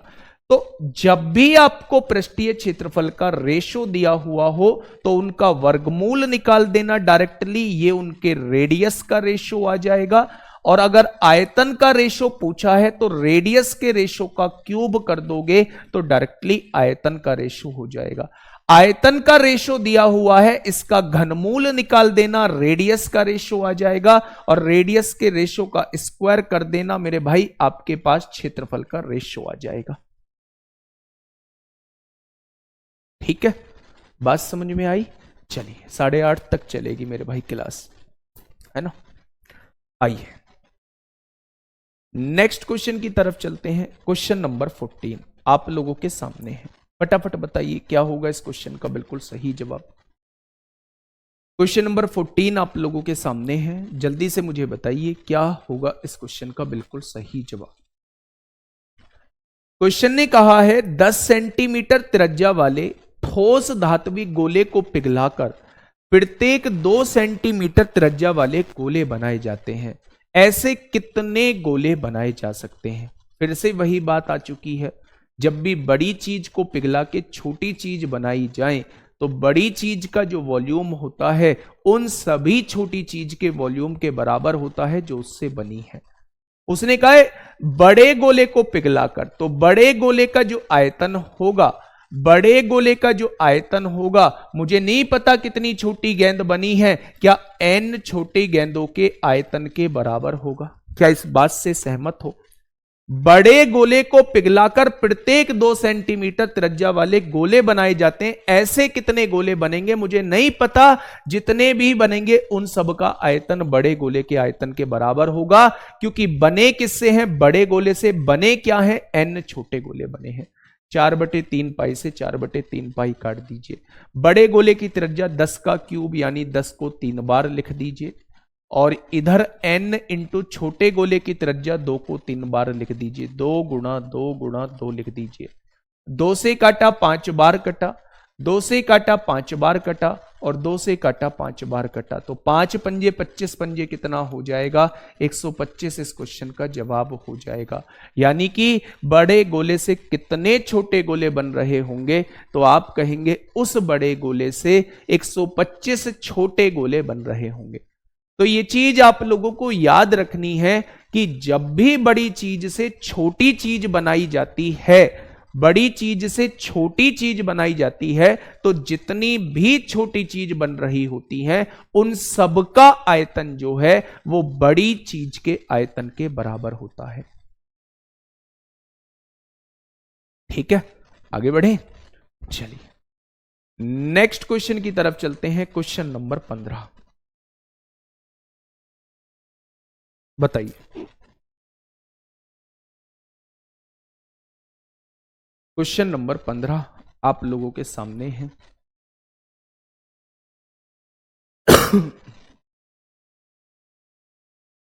बताइए।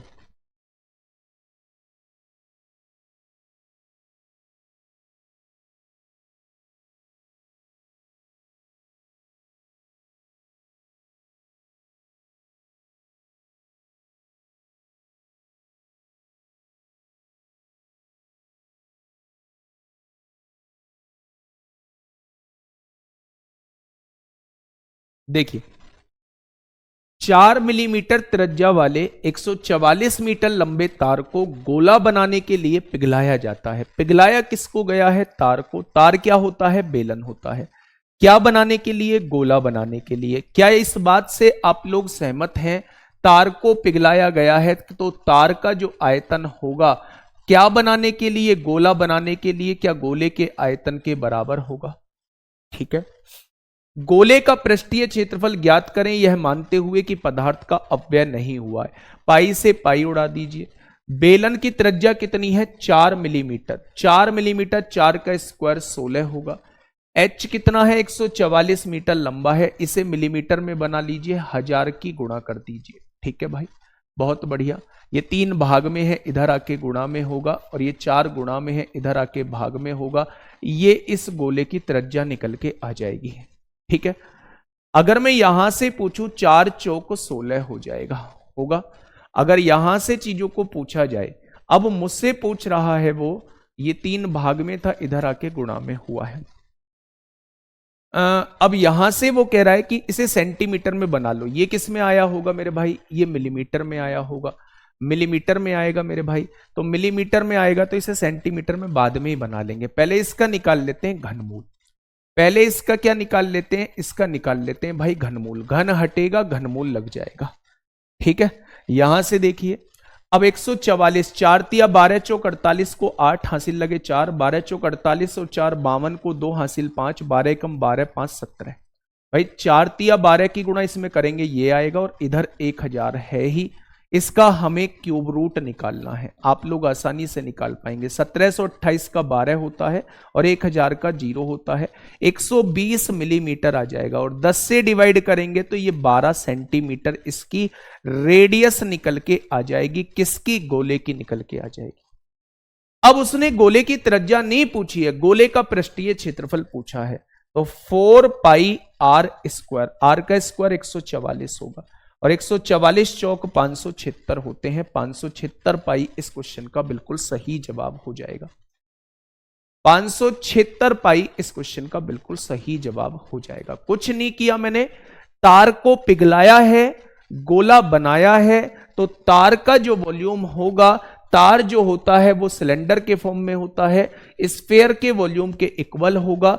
यहां पाई से पाई काट दिया, तार की त्रिज्या लिख दी, तार की ऊंचाई लिख दी, इधर 3 भाग में है, इधर गुणा में पहुंचा दिया, इधर भाग में आर क्यूब था, इधर क्यूब रूट लगा दिया, जस्ट तार की वैल्यू निकाल दी, मिलीमीटर में कन्वर्ट किया था, बाद में 10 से डिवाइड किया, सेंटीमीटर में आ गया।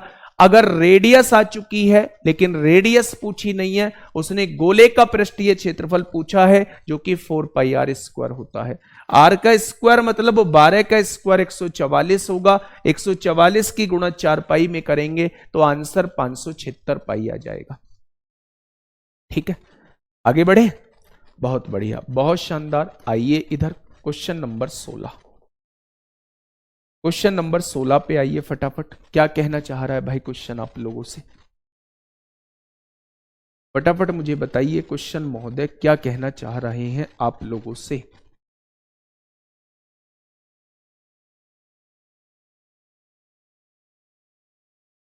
क्वेश्चन ने कहा है एक गोले की त्रिज्या जो है वो 6 सेंटीमीटर है। एक गोले की त्रिज्या कितनी दी हुई है? 6 सेंटीमीटर आप लोगों को दी हुई है।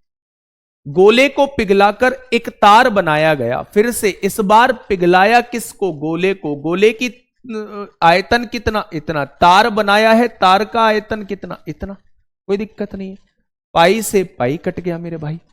अब यहां मुझे बताइए गोले की त्रिज्या कितनी दे रखी है? तो उसने कहा 6 सेंटीमीटर, तो यहां 6 का क्यूब आ जाएगा सेंटीमीटर में। यहां गोले को पिघलाकर इतना तार, तो आर कितना दे रखा है? 0.4 दे रखा है, ये भी सेंटीमीटर में दे रखा है। तो इस तार की लंबाई आपसे पूछी है, वो एच की वैल्यू आपसे पूछना चाह रहा है। तो मेरे भाई यहां से जब हम लोग देख रहे होंगे तो 6 जो है वो 3 बार है। इधर देखेंगे 0.4 भाग में आएगा, ये वाला भी 0.4 भाग में आएगा, और इधर ये h बच जाएगा केवल। पॉइंट हटाइए 0 बढ़ाइए, पॉइंट हटाइए 0 बढ़ाइए, 3 दूनी 6 होगा, 4 से 4 गया, 4 से ये कितनी बार गया? 4 से ये 150 बार गया। तो आप देखेंगे 6 दूनी 12, 12 की गुणा 15 में करेंगे 18 आएगा, 1 0 और, तो h आ जाएगा 1800 सेंटीमीटर।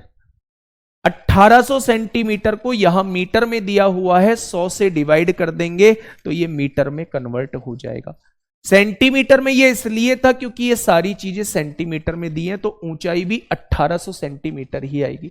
लेकिन आंसर मीटर में दे रखा है, तो सेंटीमीटर को मीटर में कन्वर्ट करने के लिए हमें 100 से डिवाइड करना होगा। तो मेरे भाई जब भी एक चीज से दूसरी चीज बनाई जाती है तो दोनों के वॉल्यूम इक्वल होते हैं। यहां किसको पिघलाया गया है? यहां गोले को पिघलाया गया है, और बनाया क्या गया है? तार बनाया गया है। तो गोले का जो आयतन होगा वो तार के आयतन के इक्वल हो जाएगा। ये चीज समझ में आ गई होगी, ठीक है। चलिए next question, question number 17। Question number 17 आप लोगों के सामने है, फटाफट बताइएगा क्या होगा इस क्वेश्चन का बिल्कुल सही जवाब।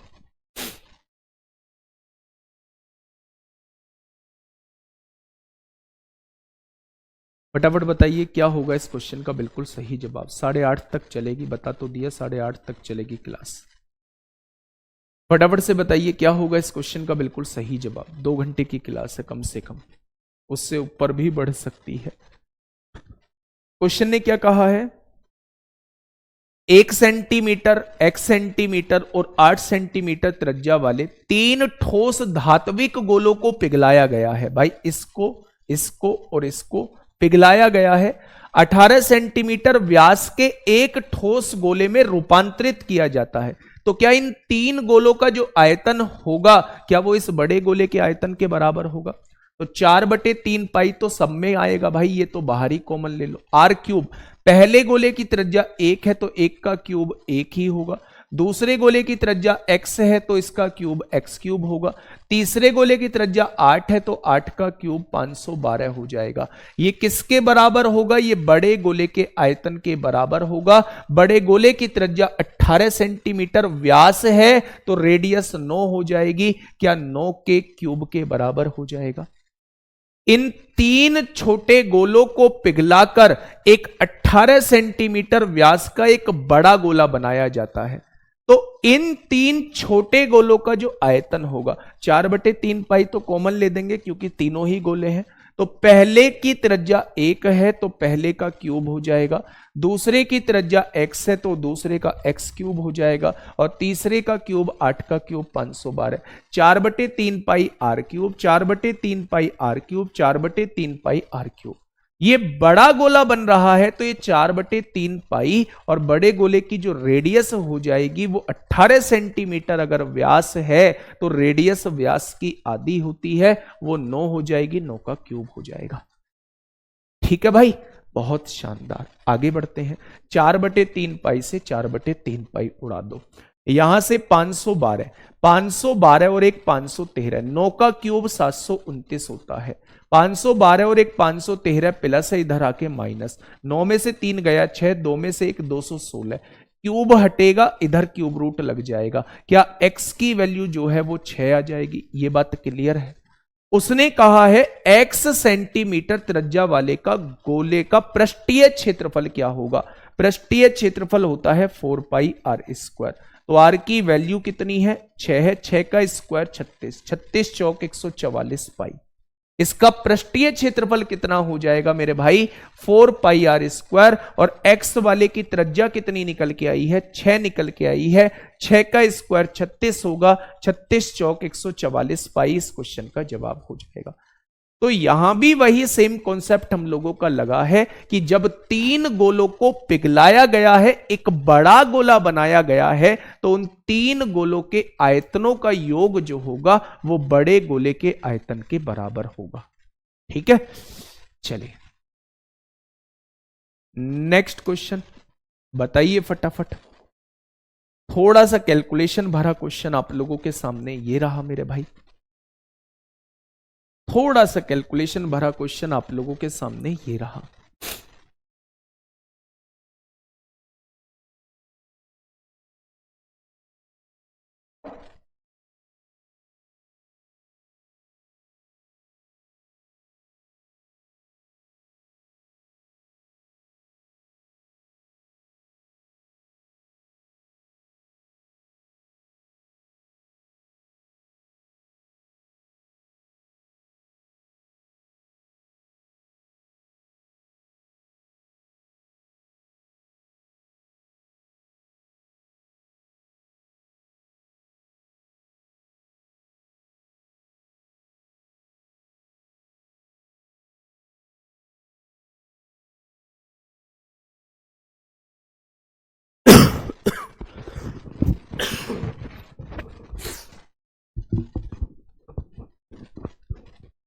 बताइए क्या होगा इस क्वेश्चन का बिल्कुल सही जवाब।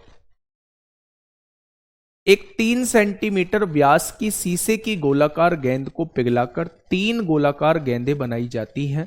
इन गेंदों में से 2 के व्यास ये हैं, तो तीसरी गेंद का व्यास क्या होगा। बड़ा ही भयंकर कैलकुलेशन वाला क्वेश्चन है। 4/3 पाई कॉमन लीजिए। उसने कहा 3 सेंटीमीटर व्यास की शीशे की गोलाकार गेंद को पिघलाया जाता है, तो R कितना है, अगर व्यास 3 है तो त्रिज्या 3/2 का क्यूब हो जाएगी। ये बड़ी गेंद को पिघलाया गया है और 3 छोटी गेंदों में कन्वर्ट किया गया है, तो बड़ी गेंद का जो आयतन होगा वो 3 छोटी गेंदों के आयतनों के योग के बराबर होगा। तो उसमें से भी 4/3 पाई कॉमन ले लो। पहले की त्रिज्या क्या है, पहले की त्रिज्या है भैया व्यास पहले का 1.5 है, तो 1.5 का आधा कर देंगे, तो ये मेरे भाई त्रिज्या हो जाएगी, इसका क्यूब हो गया।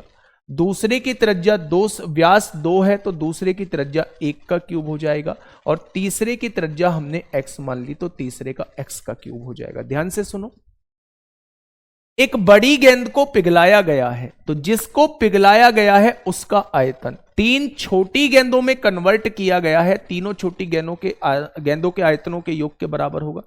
4/3 पाई कॉमन ले लिया। पहले का व्यास ये है तो पहले की त्रिज्या ये हो जाएगी, इसका क्यूब। दूसरे का व्यास 2 है तो दूसरे की त्रिज्या 1 हो जाएगी, 1 का क्यूब। तीसरे की त्रिज्या हमें नहीं पता है, मैंने x मान ली, x का क्यूब हो गया। अब यहां से सॉल्व कर लो। 4/3 पाई से 4/3 पाई कट जाएंगे, 3 तिया 9 तिया 27 होगा, 2 दूनी 4 दूनी 8 हो जाएगा। ठीक है, अब यहां से देखिए +1 है, पॉइंट हटाइए, 0 बढ़ाइए, 5 तिया 15 होगा, 5 चौक 20 हो जाएगा। ठीक है, अब यहां जो आएगा वो आ जाएगा 3 तिया 9 तिया 27 बटे 4 चौक 16 चौका 64 प्लस 1 प्लस एक्स क्यूब हो जाएगा। हो गया या नहीं? अब यहां से देखें अगर हम लोग मेरे भाई ये 27 बटे 8 है प्लस का 27 बटे 64 माइनस 27 बटे 64 हो जाएगा और ये माइनस का 1 बराबर एक्स क्यूब हो जाएगा। हो गया या नहीं? अब 8 और 64 का एलसीएम 64 आएगा। 8 अट्टे 64 8 सत्ते 56 को 6 हासिल 5 8 दूनी 16 और 16 और 5 21 हो जाएगा। माइनस 27 आएगा माइनस 64 आएगा और is equal to X cube आ जाएगा। आएगा या नहीं? यहां से देखेंगे 216 माइनस 7 और 4 11 को 1 हासिल 1 6 2 8 और 1 9 हो जाएगा। इधर क्या है 64 है। ठीक है, 6 में से 1 गया 5 बचेगा, 11 में से 9 गए 2 बचेगा, 125 बटे 64 और इधर क्यूब है इधर क्यूब रूट लग जाएगा तो ये 5 बटे 4 जो है इसकी त्रिज्या आ जाएगी। अब उसने व्यास पूछा है तो हमें 2 की गुणा करनी होती है त्रिज्या में। जो रेडियस है उसमें 2 की गुणा करेंगे तभी तो व्यास बनेगा, यानी 2.5 इस क्वेश्चन का जवाब हो जाएगा। क्या हो जाएगा मेरे भाई? 2.5 इस क्वेश्चन का बिल्कुल सही जवाब हो जाएगा। तो ऐसी भी कैलकुलेशन है, ऐसा नहीं है क्वेश्चन में बहुत ज्यादा कैलकुलेशन है। कैलकुलेशन है पर आसान कैलकुलेशन है। वो कैलकुलेशन है जिसके टेबल तक आप लोगों को याद है, बहुत छोटे छोटे से टेबल आप लोगों को याद है। वो कैलकुलेशन है जिसमें छोटे छोटे से वर्ग आप लोगों को। कॉन्सेप्ट वही है, जब भी एक चीज को किसी दूसरी चीज में कन्वर्ट किया जाता है, चाहे वो 2 चीजों में कन्वर्ट किया जाए चाहे 3 चीजों में कन्वर्ट किया जाए, तो बड़ी चीज का आयतन उन सभी के आयतनों के योग के बराबर होता है। अगर बड़ी चीज को एक सिंगल चीज में कन्वर्ट किया जा रहा है तो दोनों के आयतन बराबर होंगे। बड़ी चीज को 2 चीजों में कन्वर्ट किया जा रहा है तो इन दोनों के आयतनों का योग बड़ी चीज के आयतन के बराबर होगा। बड़ी चीज को 3 चीजों में डिवाइड किया जा रहा है तो इन तीनों का आयतन बड़ी के आयतन के बराबर होगा। यानी कहने का मतलब बड़ी वस्तु को जितने पार्ट में डिवाइड किया जा रहा है उन सबके आयतनों के योग के बराबर होगा। तो इस बड़ी गेंद को 3 छोटी गेंदों में कन्वर्ट किया जा रहा था। बस कैलकुलेशन ये थी कि ये पॉइंट में थी और वो भी आप लोगों को डायमीटर यानी व्यास दिया है तो इनका आधा करना पड़ेगा तब रेडियस आएगी। और फॉर्मूले में 4/3 पाई आर क्यूब होता है तो रेडियस का क्यूब करना पड़ेगा, इसलिए मैंने क्यूब किया है। 4/3 पाई कॉमन लेके, कॉमन से कॉमन कट के अब सॉल्व करेंगे। यहां के बाद कॉन्सेप्ट एक ही स्टेप में था, यहां के बाद थोड़ी सी कैलकुलेशन है। यहां के बाद क्या है मेरे भाई? थोड़ी सी हम लोगों की कैलकुलेशन है। ठीक है, चलिए नेक्स्ट क्वेश्चन आप लोगों के सामने है अर्धगोला। अर्धगोले में मैंने आप लोगों को बताया होगा, पहले थोड़ा सा एक हेडिंग डाल लो, खोखला अर्धगोला। पहले थोड़ा सा एक हेडिंग डाल लो, खोखला अर्धगोला हम लोग पढ़ने वाले हैं। खोखला अर्धगोला यानी कि हमें होलो हेमिस्फेयर पढ़ना है। होलो हेमिस्फेयर पढ़ना है मेरे भाई। जहां भी आपके सामने आंतरिक वर्ड यूज कर दे या बाहरी वर्ड यूज कर दे या मोटाई वर्ड यूज करते, हाँ मोटाई वर्ड यूज कर दे तो समझ जाना कि वहां एक ये खोखले के बारे में बात हो रही है। अगर खोखला गोला में बनाना, अर्धगोला में आपके सामने बनाऊं तो ये होता है अर्धगोला, और इसे ही खोखला बनाना है मेरे भाई तो इस टाइप से इसे खोखला हम लोग बना रहे होते हैं। इस टाइप से हम इसे खोखला बना रहे होते हैं। यानी ये जो होती है ये स्मॉल आर होती है और ये जो होती है ये कैपिटल आर होती है, और ये जो थिकनेस है, मोटाई जो है, ये कैपिटल आर में से स्मॉल आर कर देते हैं तो ये क्या कहलाती है? ये थिकनेस कहलाती है, यानी कि ये उस बर्तन की मोटाई कहलाती है। अगर बाहरी त्रिज्या में से आंतरिक त्रिज्या को घटा देंगे तो वही तो मोटाई बताएगी, वही तो मोटाई। भाई यहां से यहां तक त्रिज्या कैपिटल आर है, यहां से यहां तक त्रिज्या स्मॉल आर है, बाहरी त्रिज्या में से स्मॉल त्रिज्या घटा देंगे तो ये आपको मोटाई बताएगी। ठीक है, यहां भी 3 चीजें वो आप लोगों से पूछ रहा होता है। भाई जो मैं पढ़ा रहा हूं इसके नोट्स बना लेना भाई साहब, किसी बुक में जाने की जरूरत नहीं है, बस केवल और केवल प्रैक्टिस करना, केवल और केवल प्रैक्टिस करना। आयतन क्या होता है, कर्व्ड सरफेस एरिया क्या होता है, टोटल सरफेस एरिया। तो आयतन बड़े वाले के आयतन में से, बड़े वाले के आयतन में से जो हमने बेलन का पढ़ा था, छोटे वाले का आयतन घटा दो। तो 2/3 पाई आर क्यूब बड़े वाले का आयतन होगा, त्रिज्या कैपिटल आर है। 2/3 पाई आर क्यूब छोटे वाले का आयतन होगा, त्रिज्या स्मॉल आर है। तो इसमें से घटाएंगे तो ये जो होता है ये खोखले अर्धगोले का आयतन होता है। सीएसए में दोनों का सरफेस एरिया दिख रहा होता है, इसलिए दोनों का जुड़ जाता है मेरे भाई। 2πr² प्लस r² हो जाता है। 2πr² होता है ना सीएसए यानी कर्व्ड सरफेस एरिया, तो इसमें 2 r है, इसलिए दोनों का स्क्वायर हम लोग ले रहे होते हैं। टोटल सरफेस एरिया में ये कर्व्ड सरफेस एरिया तो रहता ही रहता है, ये कर्व्ड सरफेस एरिया तो रहता ही रहता है, साथ में इस वाले मटेरियल को हम लोग ले रहे होते हैं। ये जो होता है ये पाई कैपिटल r² में से स्मॉल r² घटा रहे होते हैं। भाई ये वाला मटेरियल ले रहे हैं तो बड़े वाले के क्षेत्रफल में से छोटे वाले का क्षेत्रफल घटा देंगे, तो ये इस वाले का आपका मटेरियल आ जाएगा। ठीक है, जब हम इसे सॉल्व करते हैं तो 2πr² ये है, πr² यहां पे देखेंगे 2πr² ये है, πr² ये है, तो ये हो जाएगा 3πr²। और आप देखेंगे 2πr² में से πr² जाएंगे तो ये बच जाएगा केवल πr²। तो यहां से अगर मैं पाई कॉमन ले देता हूं तो ये इसका फॉर्मूला बन जाता है 3r² प्लस स्मॉल r²। ये किसी भी खोखले अर्धगोले का टोटल सरफेस एरिया होता है।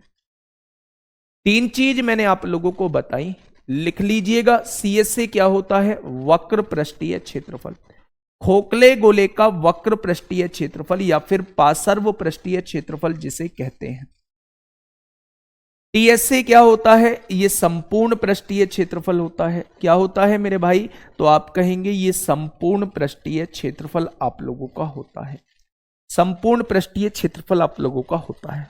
ठीक है, आयतन क्या होगा, 2/3 पाई कैपिटल आर का क्यूब माइनस स्मॉल आर का क्यूब। सीएसए क्या होता है, दोनों सरफेस दिखती हैं तो दोनों का आप लोग वक्र पृष्ठीय क्षेत्रफल जोड़ दो, 2πr² छोटे वाले का, 2πr² बड़े वाले का। और टीएसए इसको तो लिख ही दो, साथ में इस वाली जगह का लिख दो, तो बड़े वाले के क्षेत्रफल में से छोटे वाले का क्षेत्रफल घटा दो। ठीक है, जब सॉल्व करेंगे तो एक्चुअल में फॉर्मूला ये बन जाता है। आपको फॉर्मूले से मतलब होना चाहिए मेरे भाई। आपको किससे मतलब होना चाहिए, तो आप कहेंगे आपको फॉर्मूले से मतलब होना चाहिए। ठीक है, मैं कुछ क्वेश्चंस आप लोगों को करा रहा हूं, यहां देखिए, इस पे आइए। क्वेश्चन नंबर 19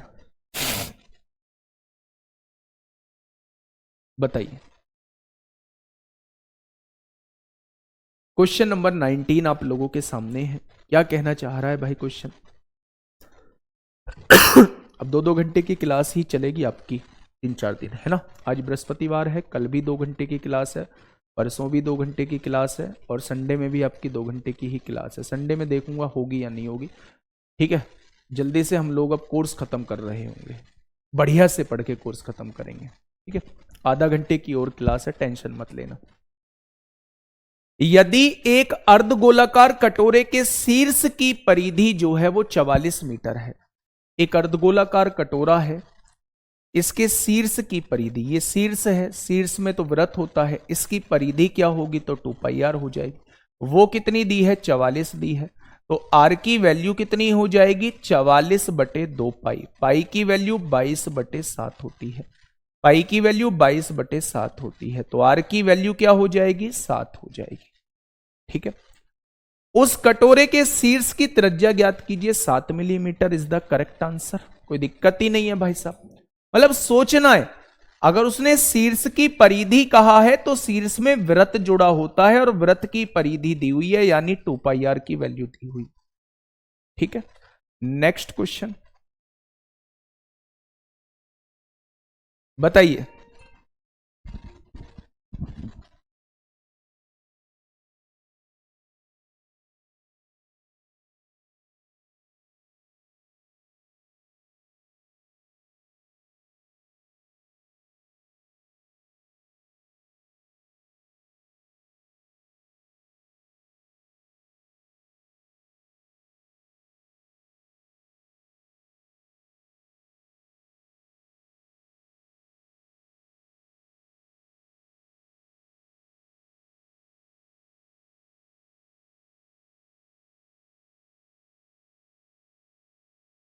ये आपके सामने क्या लिखाया हुआ है, ये आपके सामने लिखा है एक अर्धगोले की त्रिज्या आप लोगों को दी हुई है, आयतन पूछा है भाई, छुटकू सा क्वेश्चन है। 2/3 पाई, पाई की वैल्यू 22/7 होती है। आर क्यूब कितना है, 5 का क्यूब 125 हो जाएगा, बस सॉल्व कर लेना। देखिए अब इसे आसान बनाने के लिए कैलकुलेशन बड़ी मत करना, 7 तिया कितना होता है, 21 होता है। इसको मैं बढ़ा रहा हूं थोड़ा सा, 21 की जगह मैं 22 लिख रहा हूं, तो आंसर को भी थोड़ा सा बढ़ाना होगा। 22 से 22 कट गया, 125 दूनी 250 से थोड़ा सा ज्यादा आंसर आएगा, तो 250 से थोड़ा सा ज्यादा आंसर ऑप्शन नंबर डी हो जाएगा। भाई 250 से थोड़ा सा ज्यादा आंसर क्या हो जाएगा, ऑप्शन नंबर डी हो जाएगा। चेक कर लो एक बार, चेक कर लो मेरे भाई, यहां 21 लिखा हुआ था, 125 दूनी 250 होता है, 250 गुणा 22/21 हो जाएगा। हो गया नहीं, तो 250 से थोड़ा सा ज्यादा, 1 पॉइंट कुछ बार कटेगा, 250 से थोड़ा सा ज्यादा यानी 261.9 हो जाएगा। ठीक है, तो ऐसी कैलकुलेशन आप लोगों को भी बच्चा यूज करनी पड़ेगी, तभी जो है मामला जम पाएगा। जैसे यहां भी कैलकुलेशन थोड़ी सी बड़ी दी हुई है, यहां भी कैलकुलेशन थोड़ी सी बड़ी दी गई है। एक ऐसे ठोस अर्धगोले का आयतन ज्ञात कीजिए जिसकी त्रिज्या ये है, तो 2/3 पाई कितना है, 22/7, आर क्यूब दिया हुआ है यानी 6.3 जो है वो 3 बार है, 6.3 जो है वो कितनी बार है, 3 बार है। 7 तिया 21, 21 तिया 63 होते हैं, 0.3 आएगा। सबसे पहले पॉइंट के बाद 1 अंक, 2 अंक, 3 अंक, 3 अंक होने चाहिए, पॉइंट के बाद 3 अंक है। अगर मैं आंसर देखूं तो 3 का मल्टीपल, 5 और 2 7 3 10, 10 और 8 18, ये भी कट जाएगा। 8 2 10, 10 3 13, 13 13 9 22, 22 और 8 30, ये भी कट जाएगा। 7 2 9 और 3 12, 9 21 और 8 29, ये नहीं कटेगा। 9 8 17 3 20 नहीं कटेगा। 6 2 8 3 11, 11 9 20, 20 और 8 28, ये भी नहीं कटेगा। अब आप देख लीजिए 11 का मल्टीपल, 8 3 11, 11 हो गया, 9 और 2 11 और 8 19, ये भी नहीं कटेगा। 5 और 3 8 हो गया, 9 और 2 11 और 8 19, 19 में से 8 गया 11, ऑप्शन नंबर 1 हो जाएगा। ऑप्शन नंबर 1 हो जाएगा। आपने 11 का मल्टीपल देख लिया, आपने 3 का मल्टीपल देखा, 2 ऑप्शन थे, लेकिन ये 11 का मल्टीपल नहीं है भाई साहब, ये 11 का मल्टीपल है, तो यही इस क्वेश्चन का जवाब हो जाएगा।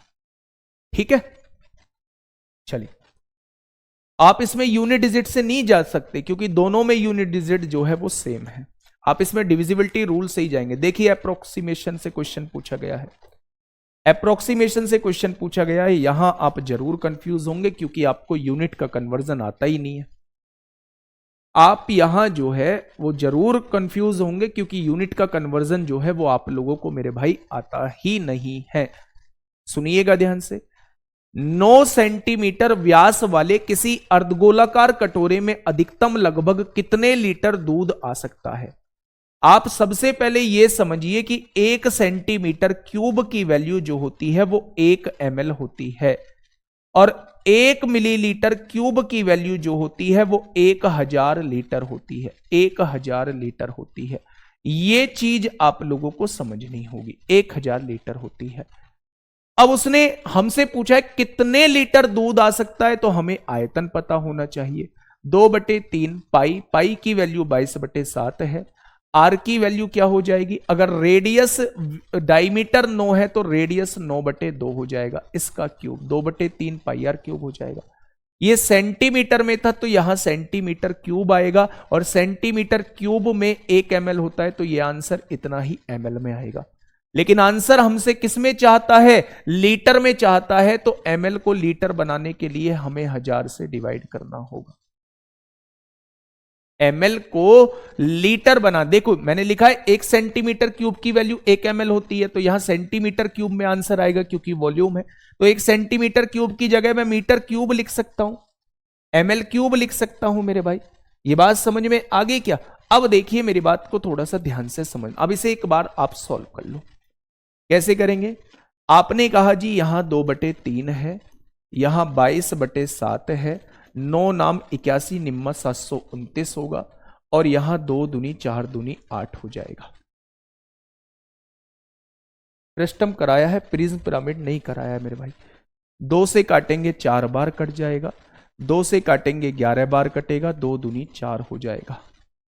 ठीक है, 11 निम्मा 99 को 9, 7 2 9, 3 से कटेगा मेरे भाई, 3 दूनी 6 होगा, एक बचेगा, 3 चौक 12 होगा, 3 तिया 9 होगा। अब देखिए 7 से कट रहा है, नहीं कटेगा। 11 तिया 33 को 3 हासिल 3, 11 चौक 44 और 3 47 को 7 हासिल लगे 4, 11 दूनी 22 और 4 26 होगा, 7 दूनी 14 हो जाएगा, 14 एकम 14 हो जाएगा, 14 एकम 14 होगा, कितना बचेगा 12 127, 14 निम्मा 126 होगा, यहां 0 हो जाएगा। 14 निम्मा देखो 14 एकम 14 12 होगा, 14 निम्मा 126 होते हैं, एक बचेगा 13 नहीं डिवाइड होगा 130 हो जाएगा। 14 निम्मा 126 होते हैं, 4 बचेगा 40, 14 दूनी 28 होते हैं, लगभग लगभग इतने ml क्यूब हमारा आ जाएगा, इतने ml क्यूब हमारा आ जाएगा। अगर मेरे भाई मैं इसे लीटर में कन्वर्ट करना चाहता हूं तो 1000 से डिवाइड करूंगा तो 0.191 लीटर आ जाएगा, 0.191 लीटर आ जाएगा। ऑप्शन नंबर डी इस क्वेश्चन का जवाब हो जाएगा। तो ये कन्वर्जन आप लोगों को आना चाहिए कि 1 सेंटीमीटर क्यूब बराबर 1 ml होता है और 1 मीटर क्यूब बराबर 1000 लीटर होता है, 1 मिलीमीटर क्यूब बराबर 1000 लीटर होता है, ठीक है।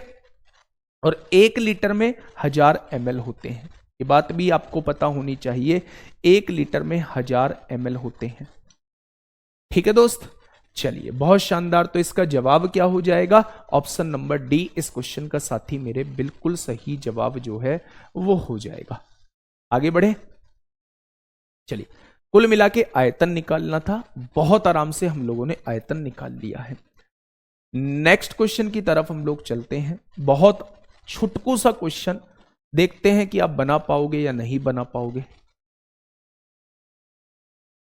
गुड़िया फ्रिस्टम पढ़ा दिया है, प्रिज्म पिरामिड कल पढ़ाऊंगा, कल जो है इसकी आखिरी क्लास होगी, prism pyramid plus miscellaneous, 8-10 question prism pyramid के 2 घंटे क्लास चलेगी, कल इसकी लास्ट क्लास होगी आपकी 3D की। क्वेश्चन ने कहा है एक ऐसे बंद अर्धगोले का संपूर्ण पृष्ठीय क्षेत्रफल बताइए जिसकी त्रिज्या 3.5 सेंटीमीटर हो। जिसकी त्रिज्या कितनी दी हुई है, 3.5 सेंटीमीटर आप लोगों को दी गई है। क्या निकलवा रहा है, संपूर्ण पृष्ठीय क्षेत्रफल अर्धगोले का क्या होता है, संपूर्ण पृष्ठीय क्षेत्रफल 3πr² होता है या नहीं। पाई की वैल्यू 22/7 होगी और आर की वैल्यू मतलब 3.5 का स्क्वायर होगा, 3.5 × 3.5 होगा। पॉइंट हटाया 0 बढ़ाया, पॉइंट हटाया 0 बढ़ाया, भाई साहब हट गया पॉइंट। अब आप ये देखिएगा 7 पंजे 35 होता है, 5 दूनी 10 होता है, 2 से काटेंगे 11 बार कटेगा, 5 सत्ते 35 होता है, 5 दूनी 10 होता है, ठीक है। 11 सत्ते 77, 77 तिया 231 होते हैं, 231 को 2 से डिवाइड करिए 115.5 आ जाएगा। क्या इससे चुटकू सवाल जीवन में कहीं मिलेगा, तो आप कहेंगे बिल्कुल नहीं मिलेगा।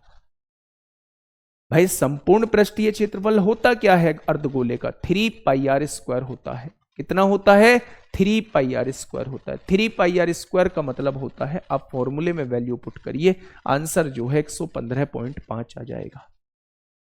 चलिए नेक्स्ट क्वेश्चन, क्वेश्चन नंबर 24 आप लोगों के सामने है, फटाफट मुझे बताइएगा क्या होगा इस क्वेश्चन का बिल्कुल सही जवाब। क्लास 8:30 से पहले नहीं छोड़ूंगा, क्लास 8:30 से पहले नहीं छोड़ूंगा मेरे भाई, कंप्रोमाइज नहीं होगा किसी भी चीज के साथ। आप कितने भी बहाने बनाइए, हकीकत में भी डाटा खत्म हो गया है, रिकॉर्डेड फॉर्म में देख लेना, लेकिन मेरे भाई मैं 2 घंटे की क्लास लूंगा ही लूंगा। देखिए एक ठोस अर्धगोले का आयतन आप लोगों को दिया हुआ है। अच्छा अर्धगोले का आयतन बताइए कितना होता है, तो आप कहेंगे 2/3 πr³ होता है। उसने कितना दिया है, आप कहेंगे 19,404 आप लोगों को दिया हुआ है। इसका संपूर्ण पृष्ठीय क्षेत्रफल कितना होगा, वो आपसे 3πr² की वैल्यू पूछना चाह रहा है। पाई की वैल्यू 22/7 के लिए बोल रहा है, यहां आर की वैल्यू हमें निकालनी होगी, ठीक है। आर की वैल्यू हमें दोस्त निकालनी होगी। तो एक बार को अगर मैं जल्दी में हूं तो आंसर 11 का और 3 का मल्टीपल देख लूंगा, लेकिन अगर मेरे पास टाइम है तो फिर मैं मेथड से पूरा करूंगा। तो 11 का मल्टीपल कौन सा है? 7 2 9, ये भी 11 का मल्टीपल। 6 3 9, ये भी 11 का मल्टीपल। 5 4 9, ये भी 11 का मल्टीपल। चालाक किस्म का व्यक्ति है। 3 का मल्टीपल 7 2 9, ये भी। 6 4 3 7 6 13, ये भी। 4 और 5, ये भी। 7 2 9, सब बिल्कुल 3 के भी सारे मल्टीपल है भाई साहब। बड़ा चालाक किस्म का व्यक्ति है ना। तो 11 का मल्टीपल चारों के चारों दे दिए, 3 के भी मल्टीपल चारों के चारों दे दिए। अब करें तो करें क्या? यानी अब हमें सॉल्व करना पड़ेगा। ये 3 भाग में है, इधर आके गुणा में आएगा। ये 2 पाई गुणा में है, इधर आके भाग में। पाई आएगा तो पाई की वैल्यू 22/7 हम लोग लिख देंगे। यहां से ये खत्म हो गया। अब हमें बहुत तेजी से इसे सॉल्व करने की आवश्यकता पड़ेगी, क्योंकि और कोई उपचार इसका नहीं बचा है। और कोई उपचार मेरे भाई नहीं बचा है जब 3 और 11 दोनों के मल्टीपल आ गए हैं। आपने देखा 2 नाम 18 होगा, 2 सत्ते 14 होगा, 0 2 दूनी 4 होगा। 19,404 काट दिया हमने। यहां देखेंगे मेरे भाई 11 9 11 अट्ठे 88 होगा, 88 और 2 90, 9 बचेगा। 11 अट्ठे 88, 11 दूनी 22, 11 दूनी 22 होगा। 2 चौक 8, 2 चौक 8, 2 एकम 2। 4441 की गुणा 21 में करोगे तो मेरे भाई 9261 आएगा। और इसका क्यूब हटाओगे तो क्यूब रूट लगाओगे। आप जानते हैं इसकी वैल्यू 21 होती है। तो मेरे भाई यहां जो है वो 21 का स्क्वायर हो चुका है। आंसर 7 का भी मल्टीपल आएगा। 21 की वजह से 7 का मल्टीपल आएगा। तो 7 दूनी 14, 6 7 नाम 63, 4 7 सत्ते 49, ये भी कट रहा है। 7 चौक 28, 6 बचेंगे, ये भाई सारे कट रहे हैं। अब तो सॉल्व करना पड़ेगा। तो 21 को मेरे भाई 2 बार लिख दीजिए। 2 बार 21 को लिख दिया। 21 के स्क्वायर का मतलब 2 बार लिख दीजिए। 22 तिया 66 होते हैं, 21 तिया 63 होते हैं। इकाई का अंक 8 आएगा। ऑप्शन नंबर सी।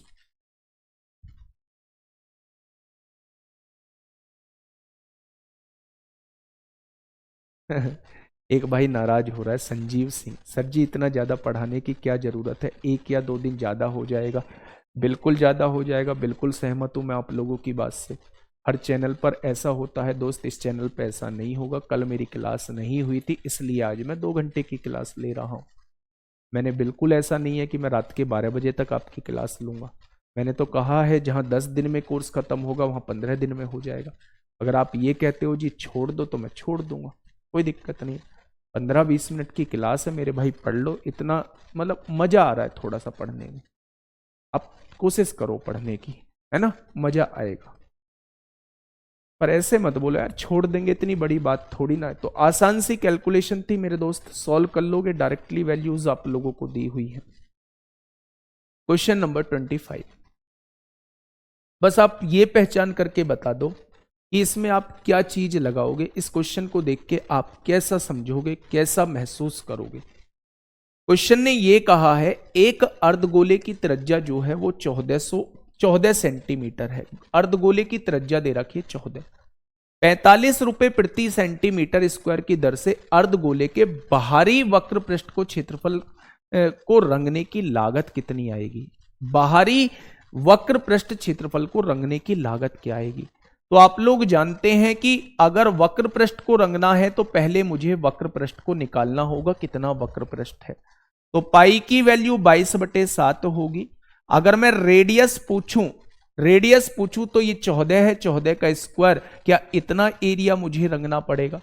1 सेंटीमीटर स्क्वायर के 45 रुपए लगते हैं, तो इतने सेंटीमीटर स्क्वायर के कितने लगेंगे? क्या ये हो जाएगा? तो आपने कहा 7 दूनी 14 हो जाएगा। आंसर 9 का मल्टीपल। 5 और 3 8 और 1 9 6 15 नहीं होगा। 6 5 11 2 13 और 8 21 नहीं होगा। 5 5 10 4 14 4 18 बिल्कुल होगा। 8 5 13 2 15 और 8 23 बिल्कुल नहीं होगा। ऑप्शन नंबर सी इस क्वेश्चन का जवाब हो जाएगा। इतना करने की जरूरत नहीं थी। अगर 45 रुपए के हिसाब से मुझे रंगना है तो जितना क्षेत्रफल आएगा उसमें 45 की गुणा जरूर होगी, और 45 की गुणा होगी तो मेरे भाई 9 का मल्टीपल आंसर जरूर आएगा। 9 का मल्टीपल आंसर जरूर आएगा। ठीक है मेरे भाई, चलिए नेक्स्ट क्वेश्चन पे आइए, थोड़ा सा समझिए। अर्धगोले को करा देता हूं, बस ये लास्ट टॉपिक होगा अर्धगोला हमारा। खोखले गोले के अर्धगोले के क्वेश्चन चल चुके हैं। मैंने बता दिया प्रिज्म पिरामिड जो है आपको बहुत ये रहा ये क्वेश्चन 26वां है ना, तो 29वां लास्ट क्वेश्चन है। इसके बाद हम लोगों का प्रिज्म चालू है। प्रिज्म मैं दोस्त कल कराऊंगा, पहले ही मैं आप लोगों से बोल चुका था। 26वां क्वेश्चन आप लोगों के सामने है, फटाफट मुझे बताइए क्या होगा इस क्वेश्चन का बिल्कुल सही जवाब।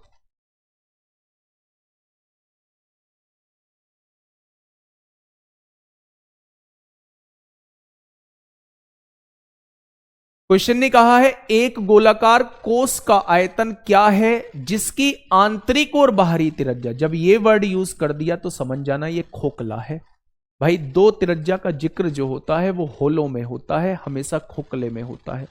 तो गोलाकार कोष का आयतन, what is the volume of a spherical shell whose inner and outer radii are इतना दिया।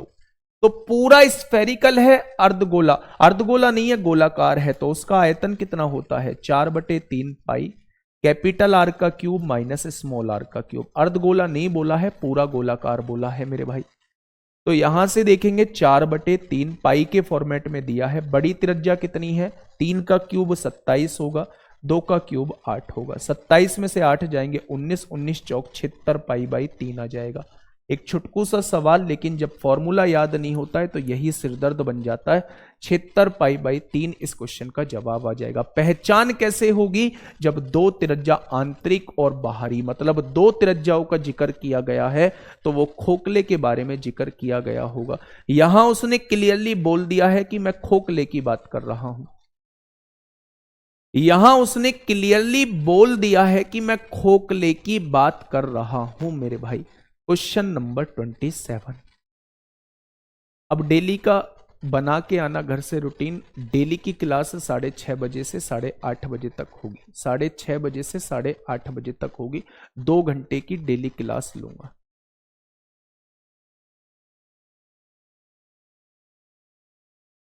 पूरा मैथ पढ़ाऊंगा, एक एक चीज भाई साहब। अगर आप ये कहोगे ना ये टॉपिक मेरा वीक रह गया इन 7 महीनों में, तो वो भी कराऊंगा, टेंशन मत लेना किसी बात की। एक खोखले गोलार्ध पात्र, गोलार्ध होता है अर्धगोला मेरे भाई, हेमिस्फेयर होता है। पात्र की आंतरिक और बाहरी त्रिज्या, भाई साहब आंतरिक दे दी बाहरी दे दी, समझ में आ गया खोखला है, वैसे बोल भी दिया था खोखला है। पात्र का कुल पृष्ठीय क्षेत्रफल, अभी फॉर्मूला लिखवा के आया हूं। पात्र का कुल पृष्ठीय क्षेत्रफल ये लिखवा के आया था मेरे भाई, याद करो। वैसे तो फॉर्मूला आप लोगों को ये बनाया था, पर उसका एक जर्नल भी मैंने बनाया था। पहले तो ये फॉर्मूला मैंने लिखवाया था मेरे भाई, क्या आपके समझ में आया था? क्या आपके समझ में आया था मेरे भाई? ये लिखवाया था टोटल सरफेस एरिया।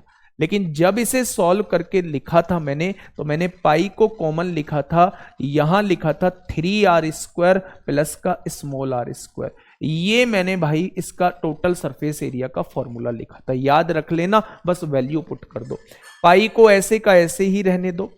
बड़े की त्रिज्या कितनी है, 7 का स्क्वायर 49 होता है।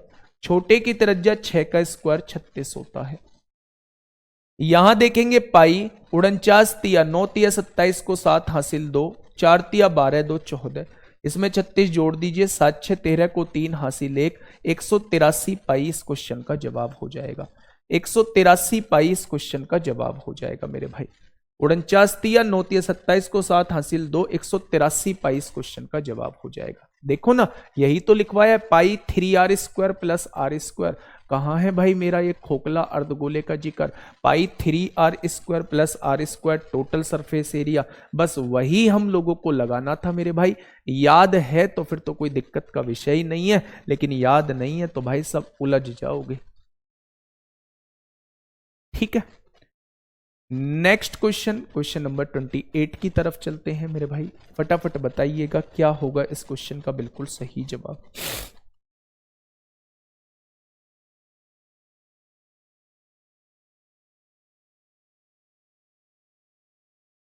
क्वेश्चन नंबर 28 आप लोगों के सामने है, फटाफट मुझे बताइएगा क्या होगा इस क्वेश्चन का बिल्कुल सही जवाब। एक गोलार्ध के आकार का कटोरा स्टील से बना हुआ है। गोलार्ध के आकार, गोलार्ध मतलब हेमिस्फेयर है, अर्धगोला है। ठीक है, हाँ बहुत बढ़िया। जो कि 1 सेंटीमीटर मोटाई का है, यानी कैपिटल आर में से स्मॉल आर घटा देंगे, यही मोटाई होती है, ये 1 सेंटीमीटर दी हुई है। कटोरे की आंतरिक त्रिज्या 6 है, स्मॉल आर जो है वो 6 दी गई है, तो कैपिटल आर 7 होनी पड़ेगी तभी 1 आएगा। आएगा या नहीं भाई?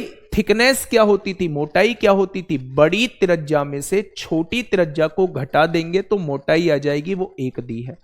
आंतरिक त्रिज्या मतलब छोटी त्रिज्या 6 है, तो 6 को किस में से घटाऊं कि 1 आ जाए? 7 में से घटाओ तो बाहरी त्रिज्या 7 हो जाएगी। कटोरे का संपूर्ण पृष्ठीय क्षेत्रफल बताइए। अभी बता के आया हूं, पाई 3r² प्लस r² होगा। पाई ऐसे ही रहने दीजिए। आर की वैल्यू कितनी है? 7 है। 7 सत्ते 49, 49 तिया 9 तिया 27 को 7 हासिल 2, 147 प्लस आर 6 का स्क्वायर 36, बिल्कुल पहले जैसा ही क्वेश्चन, 183 पाई हो जाएगा। बिल्कुल 183 पाई हो जाएगा भाई, है ना। चलिए, ये रहा मेरे भाई आज का लास्ट क्वेश्चन आपके सामने है।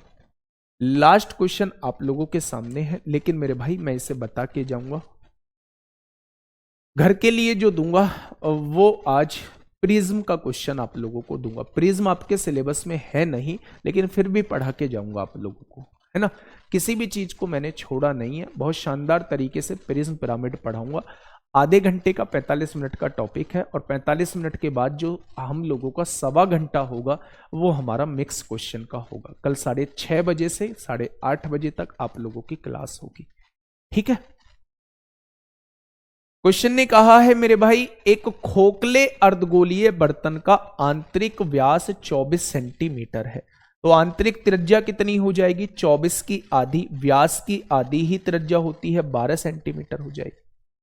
यह इस्पात की चादर से बना हुआ है जिसकी मोटाई आधा सेंटीमीटर है। यानी कहने का मतलब यह है मेरे भाई, कहने का मतलब ये है देखो, अंदर की त्रिज्या 12 है, ये मोटाई आधा सेंटीमीटर दे रखी है, तो बाहरी त्रिज्या क्या 12.5 हो जाएगी? 12 ये आधा मोटाई, तो टोटल जो बड़ी त्रिज्या हो जाएगी, बाहरी त्रिज्या वो 12.5 सेंटीमीटर हो जाएगी। भाई अगर आंतरिक त्रिज्या में मोटाई को जोड़ देंगे तो क्या बाहरी त्रिज्या बन जाएगी। इस बर्तन का कुल पृष्ठीय क्षेत्रफल आप लोगों को बता के आया हूं, 3r² प्लस r² होता है। पाई के रूप में आंसर मांग रहा है, 3 इंटू कैपिटल R यानी 12.5 का स्क्वायर, 12.5 का स्क्वायर प्लस स्मॉल r यानी 12 का स्क्वायर हो जाएगा। कोई दिक्कत? तो आप कहेंगे कोई दिक्कत नहीं है। पाई इंटू 3 इंटू, अब आप देखिए मेरे भाई कैसे करेंगे। 5 का स्क्वायर 25 होता है, 5 का स्क्वायर 25, 13 दूनी 26 को 6 हासिल 2, 156.25 आएगा। यहां देखेंगे 12 का वर्ग 144 आएगा। आएगा या नहीं? 5 तिया 15 को 5 हासिल 1, 3 दूनी 6 और 1 7, 6 तिया 18 को 8 हासिल 1, 5 तिया 15 16 को 6 हासिल 1, 468.75 में 144 जोड़ दो, 8 4 12 को 2 हासिल 1, 6 4 10 11 को 1, 612.75 पाई आ जाएगा।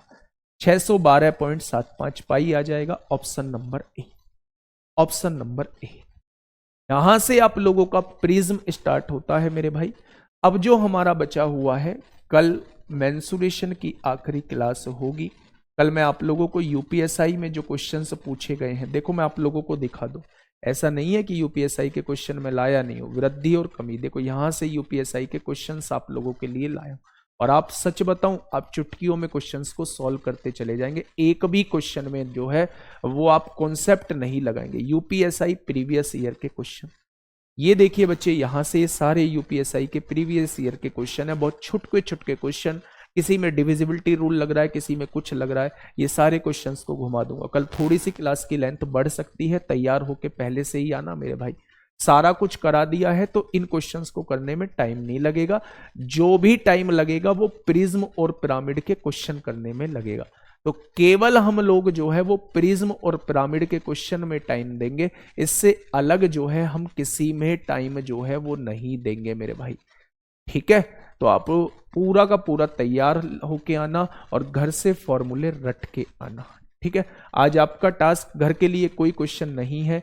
आज आपका टास्क जो है वो मेरे भाई ये है कि आप प्रिज्म और पिरामिड के क्वेश्चन करके आएंगे। अब देखो मैं बता दे रहा हूं, कल आपका मेंसुरेशन खत्म हो जाएगा। मेंसुरेशन में एक क्लास चाहिए, क्लास अब डेली बड़ी हुआ करेगी।